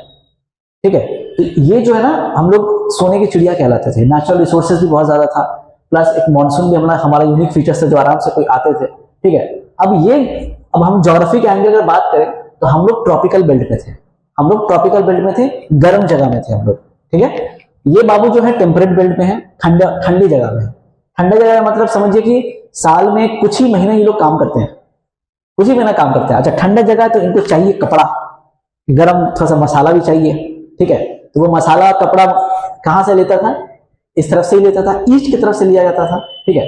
अब हम जब एंशिएंट हिस्ट्री पढ़ेंगे तो हम रूट को हम डिटेल से पढ़ेंगे, लेकिन हम देखेंगे यही रूट जो है ना उत्तरा पाठा एक हुआ करता था हमारा, और यही रूट फिर यही साउथ में, यानी एक उज्जैन रास्ता है हमारा, उज्जैन एक कॉमन सेंटर है जहां से नॉर्थ साउथ भी कनेक्ट होता था, ठीक है। क्या बोल रहा हूं मैं, ये सिल्क रूट से इंडिया की तरफ भी आ जाता था, चाइना से इंडिया से इधर करके ऐसे चला जाता था मामला, ठीक है। अच्छा, टेम्परेट जोन है, इनको चाहिए सिल्क, इनको चाहिए पेपर, ठीक है, पेपर चाहिए। अब एक रूट है जो जाता रहता था, लेकिन अब बीच में क्या हुआ कि इस जगह पे इस रूट में अच्छा रोमन अंपायर था इस तरफ। अब रोमन अंपायर एंशिएंट हिस्ट्री की तरफ हम लोग जब पढ़ेंगे, आर एस शर्मा जी में लिखा हुआ है, रोमन अंपायर भी जो है ना फर्दर डिसइंटीग्रेट होता है। एक तो खुद रोमन एम्पायर के नाम से होता है, दूसरा होता है बाइजेंटाइन एम्पायर जिसका कॉन्स्टेंटिनोपल है, प्लस फिर यही कॉन्स्टेंटिनोपल जो है ना ऑटोमन टर्क्स ने फिर कैप्चर किया। अब जब ऑटोमन टर्क्स ने जब कैप्चर किया तो ये रूट में आ गया झमेला, क्योस। अब इससे यहां से होकर जो भी गुजरता था टैक्स लिया जाता था, ठीक है। अब चाहिए इनको ये सारी चीज चाहिए, हमको सिल्क चाहिए, पेपर चाहिए, सब कैलिकोज चाहिए, बोला जाता है कैलिकोज वर्ड यूज करते हैं कॉटन के लिए खास तौर से कपड़े के लिए, ठीक है। अब हम क्या करेंगे फिर, तो हमको कोई रूट खोजना पड़ेगा। ऐसा नहीं कि इंडिया के बारे में कोई जानता नहीं था कि हम डिस्कवर किए हैं पहली बार, ऐसा कुछ नहीं है, ठीक है। ये एक रूट था, रोमन एम्पायर के अंदर में पहले था, फिर रोमन एम्पायर जो है वो 1453 में जो है कन्वर्ट हो गया ऑटोमन एम्पायर में। अब ऑटोमन एम्पायर जो है यहाँ पे टैक्स लेने लगा, जिससे चीजें सामान हो गया महंगा। तो अब यही ऑल्टरनेट रूट जो है यहां से निकलने की कोशिश की गई, यहां से निकलने की कोशिश की गई। तो अब वहां पे पोर्तुगाल भी है और स्पेन भी है, पोर्तुगाल भी है और स्पेन भी है। तो अब निकलने पे गया तो एक इन लोग में ही आपस में ट्रीटी होता है। क्या ट्रीटी का नाम क्या है बताइए? हाँ, टॉर्सिडालियास, ट्रीटी ऑफ टॉर्सिडालियास।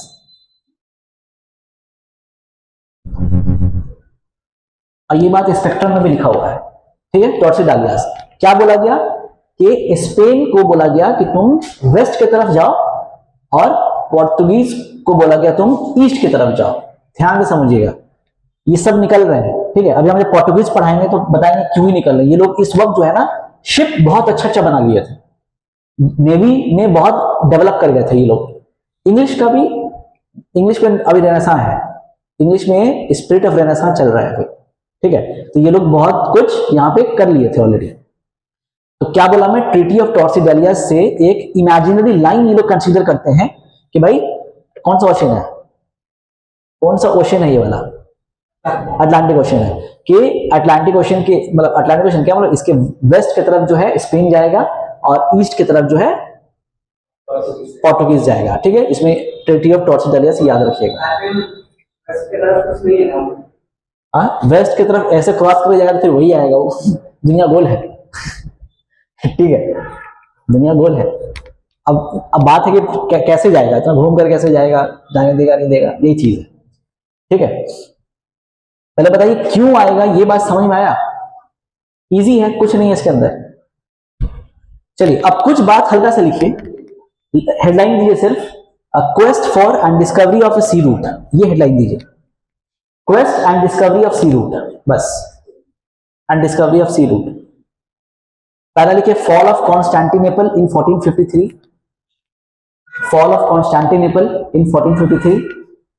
अच्छा, हम कॉन्स्टेंटिनोपल अभी हम बोल के गए, क्या मतलब हुआ इसका? रोमन एम्पायर था, रोमन एम्पायर भी दो हिस्सों में बटा हुआ था। जो यहां पे जो था वो था बाइजेंटाइन एम्पायर, बाइजेंटाइन, उसका कैपिटल था कॉन्स्टेंटिनोपल, कुस्तुनतुनिया, ऐसे नॉर्मल हिंदी उर्दू में बोलते हैं, कॉन्स्टेंटिनोपल। जब ये फॉल हुआ, ये जब फॉल हुआ, ठीक है, तो पहला क्या लिखा रहा हूं मैं, फॉल ऑफ कॉन्स्टेंटिनोपल इन 1453। तो 1453 ये बात याद रखिएगा। नेक्स्ट बुलेट इसी में लिखेंगे, Red Sea trade route was a state monopoly, Red Sea trade route was a state monopoly to earn trade benefits. Red Sea trade route was a state monopoly to earn trade benefits. Third point, Arab controlled the land routes to India.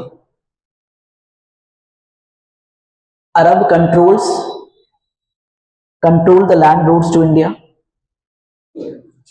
Next point, Arab controlled the land routes to India. Next point, a spirit of the Renaissance promoted exploration. A spirit of the Renaissance promoted, Renaissance का spelling पता ही है ना, RENAISSANCE. Promoted exploration in 15th century. Next, prosperity as well as demand for Oriental luxury goods also increased. Prosperity as well as demand for Oriental luxury goods also increased. कौन से बात बोल रहे हैं? ओरिएंटल लग्जरी, ओरिएंटल कहीं individual, sorry indigenous east को बोलते हैं. इस तरफ देखिए, इस तरफ एंजेलिसिस्ट बोलते हैं, इस तरफ को ओरिएंटल बोलते हैं. तो यहाँ का जो हमारा जो इंडिजिनस गुड्स है ना, ये ओरिएंटल थी. यहाँ का जो लग्जरी इस वक्त हम लोग जो है ना मोती जवाहरात ये सब भी बहुत पहना करते थे. हाँ ठीक है, तो वो ये सब रीजन है. अब ये क्यों लिखा रहा हूं ना, ये मेन से बहुत काम आएगा, याद रखिएगा. ठीक है, अच्छा उसके बाद लिखिए Prince Henry of Portugal. Prince Henry of Portugal considered as navigator. Prince Henry as Portugal considered as navigator, and he was regarded as the founder of maritime empire. He was regarded as the founder of the maritime empire. He was regarded, कौन सा बोली, Prince Henry को navigator के नाम से जाना जाता है. And he was the founder of the maritime empire. लिख रहे थे ना, Prince Henry was the founder of maritime empire. Maritime MARITIME, maritime empire. ठीक है, उसके बाद ट्रेटी ऑफ टोर्डेसिलास. इसका स्पेलिंग देख लीजिएगा, थोड़ा सा हम टोर्डेसिलास बोल लेते हैं. स्पेलिंग है TORDE, टोर्डेसिलास. और ये हुआ था आपको 1494 में. डिस्प्यूट है 1494. सोर्स लिख लीजिए, स्पेक्ट्रम 1494 लिखा हुआ. डिस्प्यूट है तो बोल रहे हैं, डिस्प्यूट है, तब भी हम बोलेंगे डिस्प्यूट है. इसमें कुछ डेट में डिस्प्यूट मिलेगा आपको. इवन वास्को ड गामा किस दिन में आया भी डिस्प्यूट है. 17, 20, 21 डिस्प्यूट है. नहीं कहाँ है वो, ठीक है. कप्पड़ और स्पेसिफिक विलेज का नाम है इसका. वो इनके अभी कैलकटा में आएंगे तो उनसे ज्यादा पूछेंगे हम लोग. ठीक है, तो ये क्या है basically, rulers of Portugal and Spain divided non Christian world between them. इसके बारे में लिखिए, Tordesillas. Rulers of Portugal and Spain divided non Christian world between them by an imaginary line. Non-Christian world between them by an imaginary line in the Atlantic.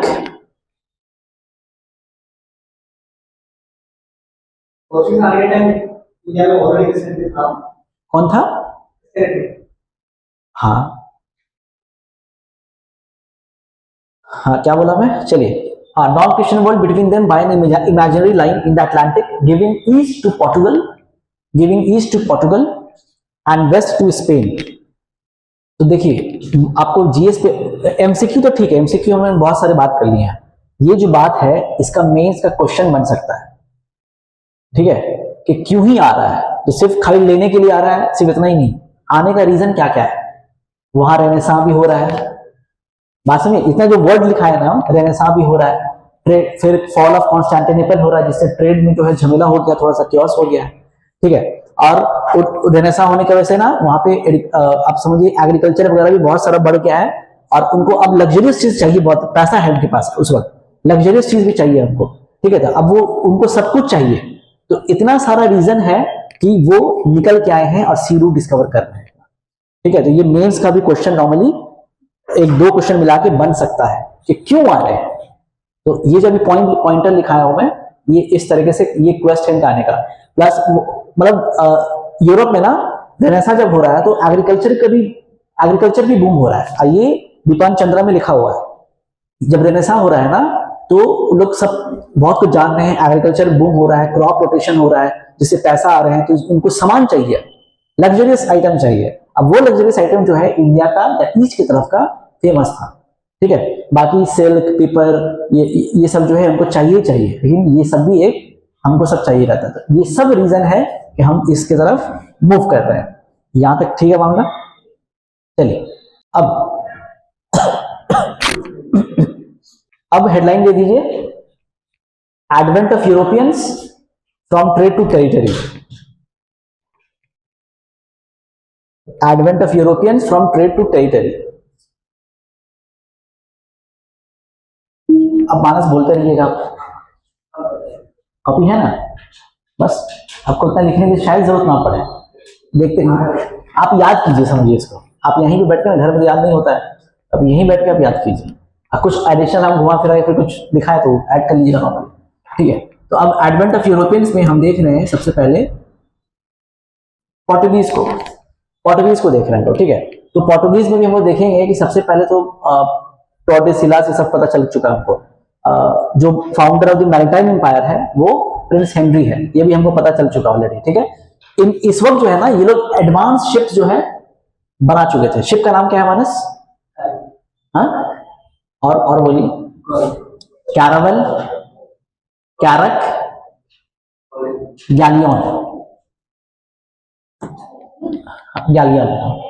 हाँ, galleon advance ships जो है ना ये लोग, कैरक, कैरावल, गैलियन, ठीक है। कौन? Portuguese बना के रख रहा है। दे एस्टैब्लिश्ड दिस एडवांस शिप, ठीक है। चलिए, और फिर पोर्टुगीज में से एक बंदा निकलता है बार्थोलोमो डियाज, वो कहां पहुंचता है? बार्थोलोमो डियाज।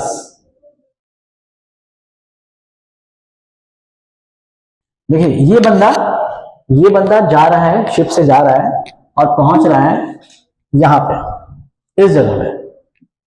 हाँ यही है, इस जगह पे। इसको बोलते हैं Cape of Good Hope, Cape of Good Hope, और केप ऑफ स्टॉर्म्स भी नाम दिया गया था इसको, केप ऑफ स्टॉर्म्स भी नाम दिया गया है। Cape of Good Hope, Cape of Storms, ये एक तरीके का स्टेशन था, ठीक है। क्या बोला मैं? केप ऑफ गुड होप या केप ऑफ स्टॉर्म्स। मदन लिख पा रहे हो? समझ में आ रहा है? हम लोग यूरोपियंस में एंट्री मार रहे हैं, लैटरल मुगल्स हल्का सा समझ लिए हम लोग। अभी हम लोग क्या बात कर रहे हैं? पोर्टुगीज। सबसे पहले कौन आ रहा है हमारे इंडिया में अंदर? पोर्टुगीज आ रहा है। क्यों आ रहा है? इसका रीजन अभी दिखा दिए हैं, यूरोपियंस में क्यों आ रहे हैं। फिर हम आपको बताएं कि आने का और भी रीजन है कि वो लोग रेनेसां की वजह से टेक्नोलॉजिकल भी एडवांसमेंट हुआ थोड़ा सा उनका, कि देखा गया कि शिप भी अच्छा बनाए। शिप जो बना रहे हैं ना, तो फिर एक बार देखा जा रहा है कि एक बार पहले बार्थोलोमो डियाज आ रहे हैं यहाँ पे, केप ऑफ गुड होप इसको बोलते हैं, केप टाउन आज के डेट में केप ऑफ गुड होप, यहाँ पे बार्थोलोमो डियाज आ रहे हैं, ठीक है। उसके बाद जो है ना, फिर हमारे पास निकलता है वो वास्को डिगामा। वास्को डिगामा निकलता है, ठीक है। अब वास्को डिगामा कब आता है? हाँ, अभी हम डर गए थे कि बहुत दिन बाद आया। मैं तो डर ही गया था, ठीक है। तो वास्को डी गामा,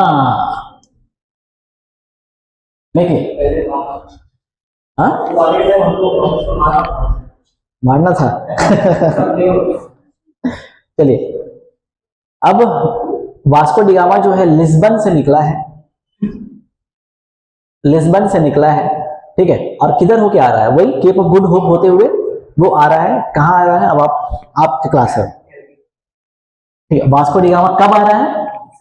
1498। अब इसका भी डेट का डिस्प्यूट है, एक 17 है एक 20 भी है। तो तरुण गोयल में आई थिंक May 17 ऐसे लिखा हुआ है, 17 में लिखा हुआ है, ठीक है। लेकिन फिर भी याद रखिएगा 2 डेट है इसका, 17 मई और 20 मई, ठीक है। अपने एग्जाम, अपने स्टैंडर्ड एग्जाम है, उसके लिए डेट उतना इंपॉर्टेंट नहीं है। 1498 याद रखिएगा, मई के महीना में आया, बात खत्म, ठीक है। और झमेला नहीं पालना होगा। अब ये बाबू जो आते हैं ना, अच्छा कौन, अच्छा कौन लेके आता है, कौन लेके आता है? अब्दुल मजीद, हाँ। अब ये कहां मुलाकात होता है इसको, ये कहां मिल जाता है इसको? गुजरात में लेके आता है, गुजराती है ना, मर्चेंट है। हाँ, ये जो केप ऑफ गुड होप में रहता है ना, यहाँ पे, यहाँ जो आता है तो वो असल में ऐसे ऐसे करके आता है। ये मेडागास्कर के पास जो है ना, इसी तरफ जो है वो ऑलरेडी, क्योंकि पहले मुस्लिम्स पहले से थे। ये भी एक एमसीक्यू है, ये भी एमसीक्यू है कि इंडिया में किसी के एंट्री, मतलब 1191 जो भी आ रहे हैं, उससे पहले से ही जो है अरब मर्चेंट्स पहले से ही थे। ये पोर्टुगीज आने के पहले से अरब मर्चेंट्स हम लोग पहले से ही दिखा जा रहा है, ठीक है। तो ट्रेड होता था ऑलरेडी इंडिया में, इसमें ट्रेड ऑलरेडी हो रहा था। तो यहाँ पे ये अफ्रीका है ना, सॉरी हम इंडिया में बना रहे हैं, तो इस तरफ से जाते हुए जो है अब्दुल मजीद को मुलाकात हुआ। अब बोला अच्छा इंडिया चलते हैं, हम ही आपको लेके चलते हैं, क्यों इतना खोजिएगा इधर उधर, ठीक है। तो अब्दुल मजीद जो है पायलट किया उसके शिप को, और ये भाई साहब एकदम जहाज के साथ टोपी वोपी पहन करके कैलिकट जगह में, स्पेसिफिक जगह है, उसका नाम है कप्पड़, KAPPAD, वहां पे पहुंचे। और उनको रिसीव कौन कर रहा है? जैमोरिन, और समुथरी भी बोलते हैं, ठीक है, जैमोरिन। कौन रिसीव कर रहा है? जैमोरिन, हाँ, मालाबार कोस्ट। ज्योग्राफी तो पढ़ चुके हैं हम लोग, पता ही है कौन कौन सा कोस्ट है ना। आपको फटाक से नाम बता दीजिए तो, यहां पे कौन सा कोस्ट है इस तरफ, ये कौन सा कोस्ट है, ये कौन सा कोस्ट है? कोरोमंडल कोस्ट। ये कौन सा कोस्ट है? कौन का? ये कौन सा कोस्ट है? नॉर्दर्न सरकार। अच्छा, स्पेसिफिक कोस्ट का नाम है यहाँ पे, और उत्कल कोस्ट, ठीक है। इतना सबको पता होना चाहिए। तो मलाबार कोस्ट इस तरफ हम लोग यहाँ पे आ रहे हैं नॉर्मली। चलिए, अब वास्को डी गामा को मुस्लिम मर्चेंट से पहले से प्रॉब्लम था। प्रॉब्लम होने का रीजन एकदम साफ क्लियर है, क्योंकि ये जो घूम कितना आ रहा है यूरोप, इसी वजह से आ रहा है। नहीं मतलब सामान चीजें थोड़ी महंगी हो गई तो घूम कर, तो इसका एक और भी टारगेट था कि जो भी मुस्लिम मर्चेंट है उसको वहां से भगाया जाए, ठीक है। तो वहां किंग जैमोरिन को भी स्टार्टिंग में बोलते हैं, लेकिन किंग जैमोरिन उस वक्त उतनी बात मानते नहीं, लेकिन फिर भी जो है पोर्टुगीज के साथ, अरब मर्चेंट के साथ झड़प होता हुआ दिखेगा हमको, ठीक है। तो हम देखेंगे कि वास्को डी गामा जो है ना आता है, अभी ट्रेड करके पहले 2 बार आता है वो असल में, एक, हाँ हाँ। अच्छा आप बताइए, आप तो स्टेट वाले में पढ़े होंगे ना स्पेसिफिक, और सीबीएसई सर, तब तो सेम चीज पढ़े नहीं, एक होता है कि हाँ नहीं,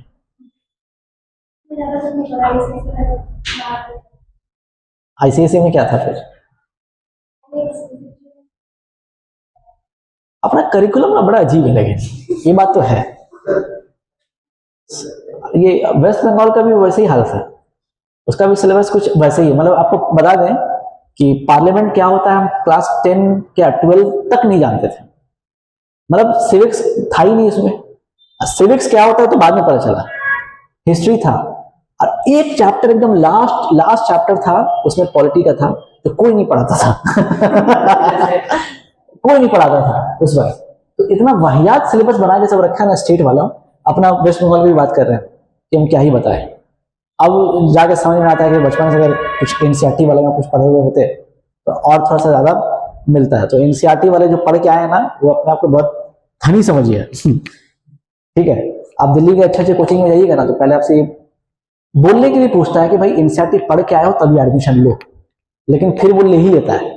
उसके बाद जो बच्चा एनसीईआरटी पढ़ के नहीं रहता है, अब टीचर लेक्चर दे रहा है, अब 50 बच्चा 60 बच्चा है, अब सबको ऐसा प्रेजेंट करते हैं कि सबको समझ में आ रहा है ठीक है। और उसमें समझ में सिर्फ 10% को आता है, बाकी जो है सुनता रहता है। अब हाँ, वो थोड़ा स्मार्ट अगर कोई रहा तो जाकर फिर से काम करता है। अब जो घूमने फिरने लग गया उसके बाद समझो वो गया, उसका कहानी खत्म। तो बेस हमेशा ना स्ट्रांग रखा कीजिए, इसलिए बोलते हैं कुछ चीज पढ़ के निकल जाइए पहले से ही। क्लास 9-10 में बुक वापस उठा लीजिए, सीबीएसई बोर्ड का है कुछ भी है तो उसको पढ़ना स्टार्ट कर दीजिए। जॉब लेना है तो, नहीं लेना है तो कोई दिक्कत नहीं है, आइए हम पढ़ाएंगे, क्लास लीजिए, चले जाइए, फिर कल आइए। ठीक है। अभी देखिए कितने स्टूडेंट थे, आप पिछले बैच में ना 116 एडमिशन है यहाँ, किसी का पता नहीं है, किसी को पता नहीं है। एक आध तो सिर्फ पिकनिक में आते हैं, नजर आते हैं, ऐसा पिकनिक जब होता है साल का तो उसमें नजर आएंगे। हाँ लास्ट टाइम तो ऐसे ही हुआ था, एडमिशन यहाँ बहुत हुआ लेकिन आते पता नहीं कहाँ चले जाते हैं सब, मतलब पैसा बहुत ज्यादा है। चलिए, तो बस याद रखिएगा कि वास्को डी गामा को मुस्लिम मर्चेंट के साथ प्रॉब्लम था। अच्छा, उसके बाद कौन आता है? Cabral, Alvarez Cabral. तो अब सीक्वेंस अगर बनाएंगे हम लोग तो देखेंगे वास्को डी गामा, कैब्रल आता है। अब याद रखना होगा, यही पे याद कीजिए, कैब्रल आता है। ठीक है। अब कैब्रल जो आता है तो अगेन वो कैलिकट में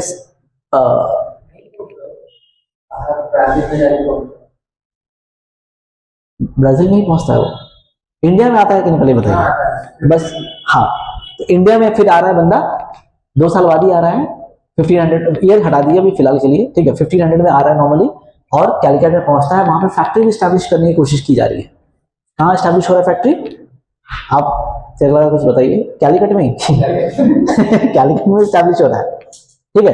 लेकिन एक लड़ाई होती है कैब्रल के साथ और अरब मर्चेंट के साथ, उसका नाम ही, उस बैटल का नाम ही रखा गया है नॉर्मली बैटल ऑफ कैलिकट। तो इसके साथ लड़ाई होती है, बैटल ऑफ कैलिकट, किसके साथ? अरब मर्चेंट्स वर्सेस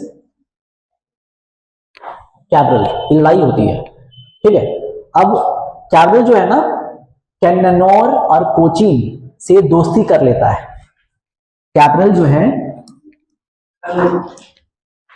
कैन्ननौर और कोचीन से फ्रेंडशिप कर लेता है।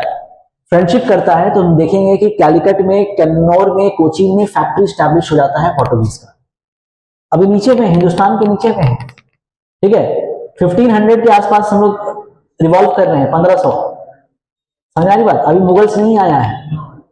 और इस वक्त पोर्टुगीज, इस वक्त कौन बड़ा रूलर है इंडिया के अंदर? हाँ ठीक बोल रहे हैं आप, विजयनगर में ही से एक इंपॉर्टेंट रूलर थे, कौन है बताइए? उनके साथ अच्छा रिश्ता रखे थे पोर्टुगीज,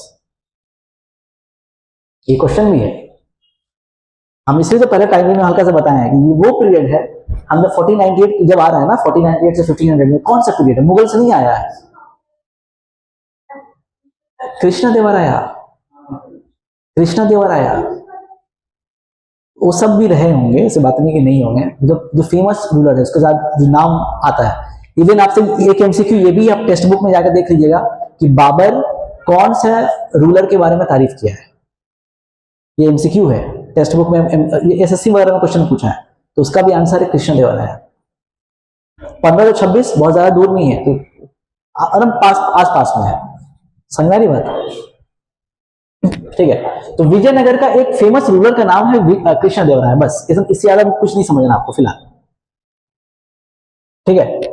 तो पोर्टुगीज कहां का फैक्ट्री स्टैब्लिश कर लिया? कैलिकट, कैन्ननौर, कोचीन, याद रखिएगा, कैलिकट, कैन्ननौर एंड कोचीन में स्टैब्लिश कर लिया, याद रखिए। इंपॉर्टेंट ट्रेड सेंटर है, ये इंपॉर्टेंट ट्रेड सेंटर है, याद रखिएगा अच्छी तरीके से, ठीक है। चलिए, उसके बाद मेन लोग फिर कौन आते हैं? यस, चलिए, अल्मेडा, ये बाबू आते हैं। इसके बाद पूरा नाम मन करे तो देख लीजिएगा, फ्रांसिस्को डी अल्मेडा, ठीक है। हम लोग शॉर्ट में अल्मेडा बोलते हैं, एमसीक्यू तो करना रहता है प्रीलिम्स में। Francisco de Almeida. अब यहां पे एक एमसीक्यू आपका स्टार्ट होना शुरू हो जाएगा। क्या स्टार्ट होगा मोनालिसा? कौन है ये? हाँ, first governor of Portuguese in India. ठीक है, क्या बोल रहा हूं मैं, फर्स्ट गवर्नर, लेकिन फाउंडर नहीं, founder of the empire, Portugal empire in India वो नहीं। दो क्वेश्चन है इसमें, क्या बोल रहा हूं मैं, first governor of Portuguese in India कौन है, अल्मेडा है। इसने ब्लू वाटर पॉलिसी लेके आया था, ब्लू वाटर पॉलिसी। ये ब्लू वाटर पॉलिसी क्या है, हाँ, इसको क्या नाम और क्या नाम से जानते हैं हम लोग, काटाजी सिस्टम। ये एक तरह का पास सिस्टम है कि आप केप ऑफ गुड होप से होकर गुजर रहे हैं, CERTAZE। ये फिर से बोल रहा हूं मैं, अल्मेडा के बारे में एमसीक्यू क्या लिखा रहा हूं मैं, first governor of Portuguese in India, पहला एमसीक्यू। सेकंड एमसीक्यू, इसने ब्लू वाटर पॉलिसी लेके आया था। Blue water policy is also known as काटाजी system. Blue water policy also known as काटाजी सिस्टम। अब ये कुछ नहीं है, एक पास की तरह सिस्टम है। इनफैक्ट एक काटाजी सिस्टम है और एक है फितूरिया सिस्टम। एक काटाजी सिस्टम है और एक है फितूरिया सिस्टम। फितूरिया क्या है, फितूरिया, हाँ वही लाइसेंसिंग सिस्टम है। आपको लाइसेंस, मतलब ये दोनों सिस्टम ब्लू वाटर पॉलिसी के अंदर आएगा नॉर्मली। यहाँ पे जो हम कोई भी यहां से जाएगा ना इंडिया में, ठीक है, तो जो है पहले पोर्टुगीज का सामना करना पड़ता है। पोर्टुगीज यहाँ पे स्टेशन लगा के बैठा हुआ है, कोई जा रहा है, नहीं जाएगा तो लूट पार करेगा। ठीक है, इसलिए आप देखिएगा ना, एक वो पानी जहाज वाला क्या तो मूवी आता रहता है, सीरीज जो है पायरेसी, क्या नाम है, पायरेट्स ऑफ द कैरिबियन। वो थोड़ा सा वास्को डी गामा टाइप का वाला ड्रेसअप रहता है, नेवल में चलता रहता है जो हाँ, जैक स्पैरो, ठीक, अच्छा एक्टिंग किया है, करता है। लेकिन चलिए ना, अल्मेडा, ब्लू वाटर पॉलिसी, काटाजे, फर्स्ट गवर्नर, ठीक है, और इसने कैपिटल बनाया। किसको कैपिटल बनाया, कोचीन को कैपिटल बनाया। कोची और कोचीन अलग है या एक है, ये आपसे पूछ रहे हैं, सेम है ना, ठीक है। चलिए, तो इसने अल्मेडा ने कैपिटल बनाया कोचीन को, ठीक है, और साथ ही साथ फैक्ट्री बिल्ड कर रहे हैं ऑलरेडी। कहां कहां कर रहे हैं मानस, बता दो। अंजदीवा किलवा अलग से भी लिखिए इसमें, मतलब कैलिकट तो है ही, कोचीन है ही, कैन्नानोर है ही, इसके अलावा अंजदीवा, AN, अंजदीवा, किलवा,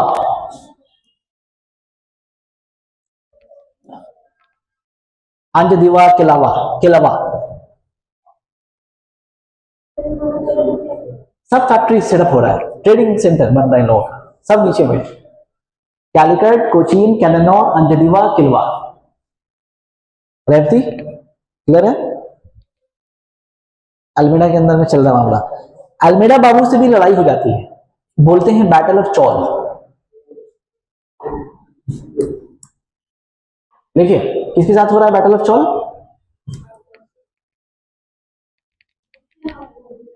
हाँ, ठीक है। अब पोर्टुगीज को तो प्रॉब्लम है अरब मर्चेंट से, मुस्लिम मर्चेंट से, तो क्या हो रहा है, अब हो क्या रहा है समझिएगा। ये लोग इंडिया का जैमोरिन को बोल रहे हैं कि भाई उसको नहीं देना है। जब नहीं देना है ना, तो थोड़ा सा अरब के साथ ट्रेडिंग में हल्का प्रॉब्लम हुआ। हल्का प्रॉब्लम जब हो रहा है तो यहां पर भी जो है कुछ मुस्लिम डोमिनेंट रूलर है, ठीक है, महमूद बेगारा करके बहुत सारे नाम आता है यहाँ पे। तो इजिप्ट, तुर्की और गुजरात, ये तीनों एक साथ वर्सेस अल्मेडा लड़ाई हो रही है बैटल ऑफ चौल के नाम से 1508 में। इजिप्ट, तुर्की, गुजरात, बैटल ऑफ चौल 1508। और दो बार लड़ाई हो रही है, 1508 में और एक 1509 में। 1509 में जो लड़ाई हो रही है वो हो रही है, उसको कहते हैं battle of Diu. Battle of Diu, same बंदा, पहला बार में अल्मेडा हार गया था, दूसरे बार में हरा दिया था। इसको बोलते हैं बैटल ऑफ ट्रायो के भी नाम से जाना जाता है। DIU, दीव, दामन दीव वाला पार्ट, वही दीव और कुछ नहीं। Battle of Chaul, battle of Diu, याद रखिएगा, ठीक है। दूसरे वाले में पोर्टुगीज जीतता है, पहले वाले में हार जाता है। ये थे अल्मेडा बाबू। अल्मेडा बाबू के बाद कौन आते हैं? अल्फोंसो। अल्फोंसो मैंगो भी है ना? अल्फोंसो डी अल्बुकर्क, अल्बुकर्की, कोई लोग बोलते हैं अल्बुकर्की मजाक से बोलते हैं। चलिए उसके बाद अल्बुकर्क।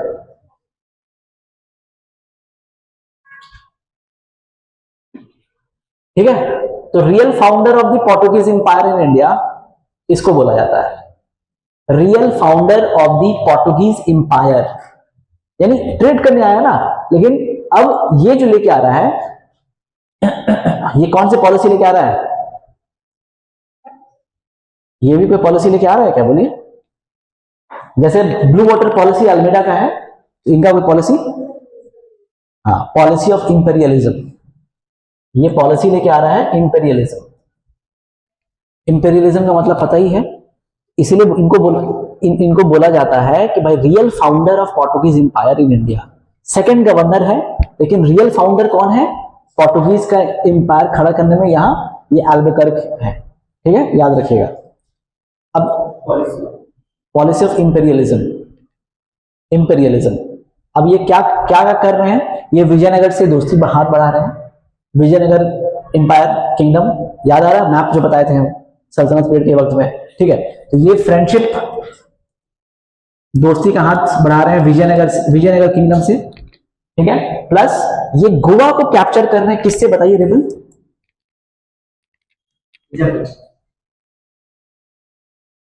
क्या किससे? सुल्तान ऑफ बीजापुर। नाम क्या था? आदिल शाह। ठीक है, अल्बुकर्क वही आदिल शाह बोले थे उसमें, हाँ, ये सिर्फ आदिल शाह। अल्बुकर्क गोवा को कैप्चर कर रहा है बीजापुर से। बीजापुर आपको फिर से मन करे तो देख लीजिए, यहाँ पे आ गया बीजापुर। ये देखिए, यही बीजापुर है। इसीलिए हम पहले में ये मैप बताए थे ताकि आपको माइंड में रहे। बीजापुर, बहमानी किंगडम का डिसइंटीग्रेशन वाला बीजापुर। ठीक है, बीजापुर, अहमदनगर, बिरार, बिदार, गोलकोंडा, याद रखिएगा। हाँ हाँ, साउथ इंडिया, वही कर्नाटक में ही बोला जाता है उसको भी, वही उसी एरिया में पड़ता है। ठीक है, समझ में आया? रेवती, क्या समझ में आया बताइए?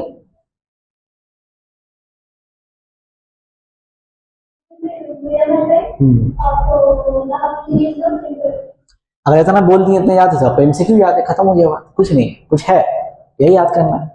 इसलिए हम मैप और पहले बता देते हैं कि भाई ये सब नाम सुन के रखिए आप, फिर आ जाए बीजापुर के, हाँ बीजापुर है, ये बीजापुर इस बात। ठीक है, चलिए चलिए। अब सती सिस्टम गोवा से ये बंदा हटाया था। हाँ, सती सिस्टम गोवा से इसी अल्बुकर्क ने अबॉलिश किया था। अल्बुकर्क ने सती सिस्टम गोवा से अबॉलिश किया था। ठीक है, और इसके बाद तीसरा एक रूलर गवर्नर है, नॉट सो इंपॉर्टेंट। अब वो भी हमको कहाँ मिला था हम बता दे रहे हैं। हम एक प्रतियोगिता, आज नहीं, आज से मतलब जब पढ़ते थे ऐड ऑन करने के लिए, प्रतियोगिता दर्पण में स्पेशल इश्यूज था सिर्फ हिस्ट्री के ऊपर, उसमें थर्ड गवर्नर के एक नाम से लिख दिया था। आप सर नहीं नहीं, अल्बुकर्क के बाद जो है सुआरेस दे अल्बिजूरिया, ये थर्ड गवर्नर है। और ये किसी बुक, मतलब अच्छे बुक में नहीं मिला है, तो ये हम बस ऐड कर लिए थे तो आपको याद है आज भी। थर्ड गवर्नर है पोर्टुगीज का इंडिया के अंदर, सुआरेस दे अल्बिजूरिया। सुआरेस दे अल्बिजूरिया थर्ड गवर्नर है। अब ये छोटे मोटे एग्जाम में कहीं पूछ दे तो पूछ दे, अदरवाइज अपने एग्जाम में यूपीएससी ओपीएससी में ना पूछेगा। पूछ देगा तो छोड़ के आएंगे नहीं। अगर याद रहा तो ठीक है, नहीं याद रहा तो और भी ठीक है। ठीक है, लेकिन सिर्फ एक ही सोर्स से हम सोर्स बताएं आपको, हमको पता है कहीं नहीं लिखा हुआ ये बात। ठीक है, अब इसके बाद जो नाम आता है Nino da Cunha. Nino da Cunha, आज नीनू द कन्हा तक करेंगे थोड़ा हम लोग। Nino da Cunha, Nino da Cunha के बारे में बताइए, क्या किया भाई साहब? कोची टू अपने कैपिटल कोचीन किसने बनाया था? अल्मेडा। कौन बनाया था? देख लीजिए, कॉपी में देख के बोलिए। कैपिटल किसने बनाया था? गावा ने, अल्मेडा। अल्मेडा, ठीक है। अब इसी कैपिटल को जो है शिफ्ट किया जा रहा है। ये शिफ्ट करने वाले का नाम है Nino da Cunha, Cochin to Goa, ठीक है। याद रखिए, कोचीन को क्वीन ऑफ अरेबियन सी कहते हैं, गोवा। कब किया था? 1530 में, 1530,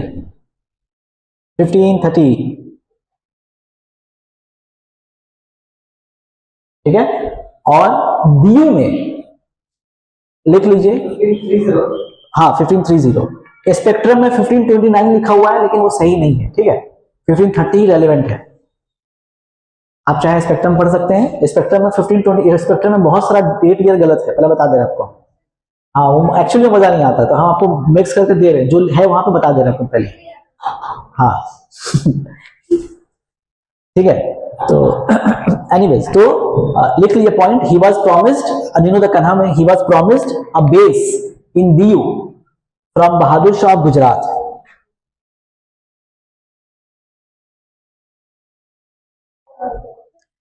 He was promised a base in Diu from Bahadur Shah of Gujarat. अच्छा, आप लोगों को याद है गुजरात में कौन रूलर, फेमस रूलर होगा इस वक्त? नहीं, जो बैटल इजिप्ट तुर्की के साथ गुजरात से मिल रहा है इस वक्त, महमूद बेगरहा। महमूद बेगरहा ये बहुत फेमस है, मेडिवल हम लोग पढ़ेंगे, रीजनल किंगडम में पढ़ेंगे उसको। महमूद बेगरहा बहुत फेमस रूलर था, ठीक है। चलिए, this is about Nino da Cunha. अच्छा, ये भाई साहब हुगली में फैक्ट्री स्टैब्लिश करते हैं, और एक जगह बता दिए, मद्रास में करते हैं, इसका नाम है सेंट थोम। सेंट थोम ने स्टैब्लिश नहीं किया है, सेंट थोम नाम दिया गया है इस फैक्ट्री का। सेंट थोम जगह का नाम है, मद्रास। हुगली अपना बंगाल, ठीक है, बाकी मद्रास में सेंट थोम में होता है। उसके बाद जो आते हैं अल्फोंसो डिसूजा, उसके बाद नाम है Martin Alfonso D'Souza. Martin Alfonso D'Souza, इनको कहा जाता है, इनको नहीं कहा जाता बल्कि इनके वक्त में एक फेमस बाबा आए थे, क्रिश्चियन बाबा। क्या नाम था? जेवियर्स आए थे, हाँ, फ्रांसिस्को जेवियर्स आए थे इनके वक्त में, है ना। जेवियर्स आए थे, फ्रांसिस्को जेवियर्स आए थे, लिख लीजिएगा। इनको अपोस्टल ऑफ इंडीज कहा जाता है, अपोस्टल ऑफ इंडीज। अब ये जो आए थे ना, ये कोस्ट को दो हिस्सों में डिवाइड किए थे। फ्रांसिस्को जेवियर्स था नाम था। क्वेश्चन रहेगा किसके वक्त में आए हैं? अल्फोंसो डिसूजा के वक्त में आए हैं, ठीक है। चलिए, अब फ्रांसिस्को जेवियर्स जो है ना, कोस्ट को दो हिस्सों में डिवाइड किए थे। एक को था नाम था पारावराज और दूसरा था मुक्कावाज। पारावराज, मुक्कावाज, फिशरमैन ट्राइब सबको दो हिस्सों में ऐसे बांटे थे। कुछ मिशनरीज वाला भी पार्ट था बेसिकली।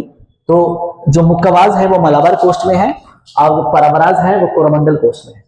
याद करने का तरीका आसान है, M फॉर मुक्का, M फॉर मलाबार, इसके बाद जो बच गया वो कोरोमंडल, ठीक है।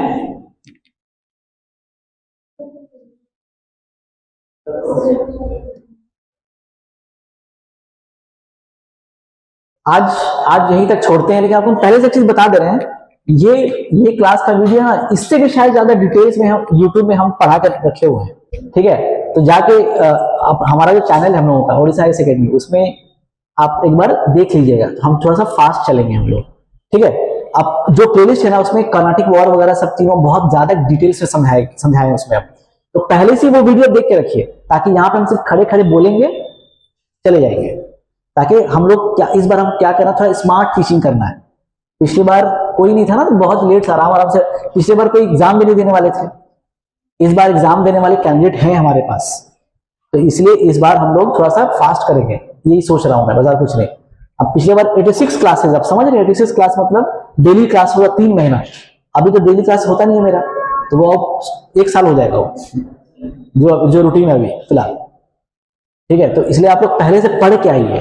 अराइवल ऑफ पोर्टुगीज पढ़िए, बाकी इंग्लिश का पोर्टुगीज पढ़ेंगे, डच पढ़ेंगे, फ्रेंच पढ़ेंगे, इंग्लिश पढ़ेंगे, वहीं से हम खींचते हुए चले जाएंगे आगे। खींचते हुए मतलब सब किताब अच्छा से पढ़ेंगे, हम डिक्टेट कम करवाएंगे इस बार। कॉन्सेप्ट खाली चलते रहिए और कोशिश की यहीं पे याद करते रहने का, बस और कुछ नहीं। ठीक है, चलिए, thank you for joining us.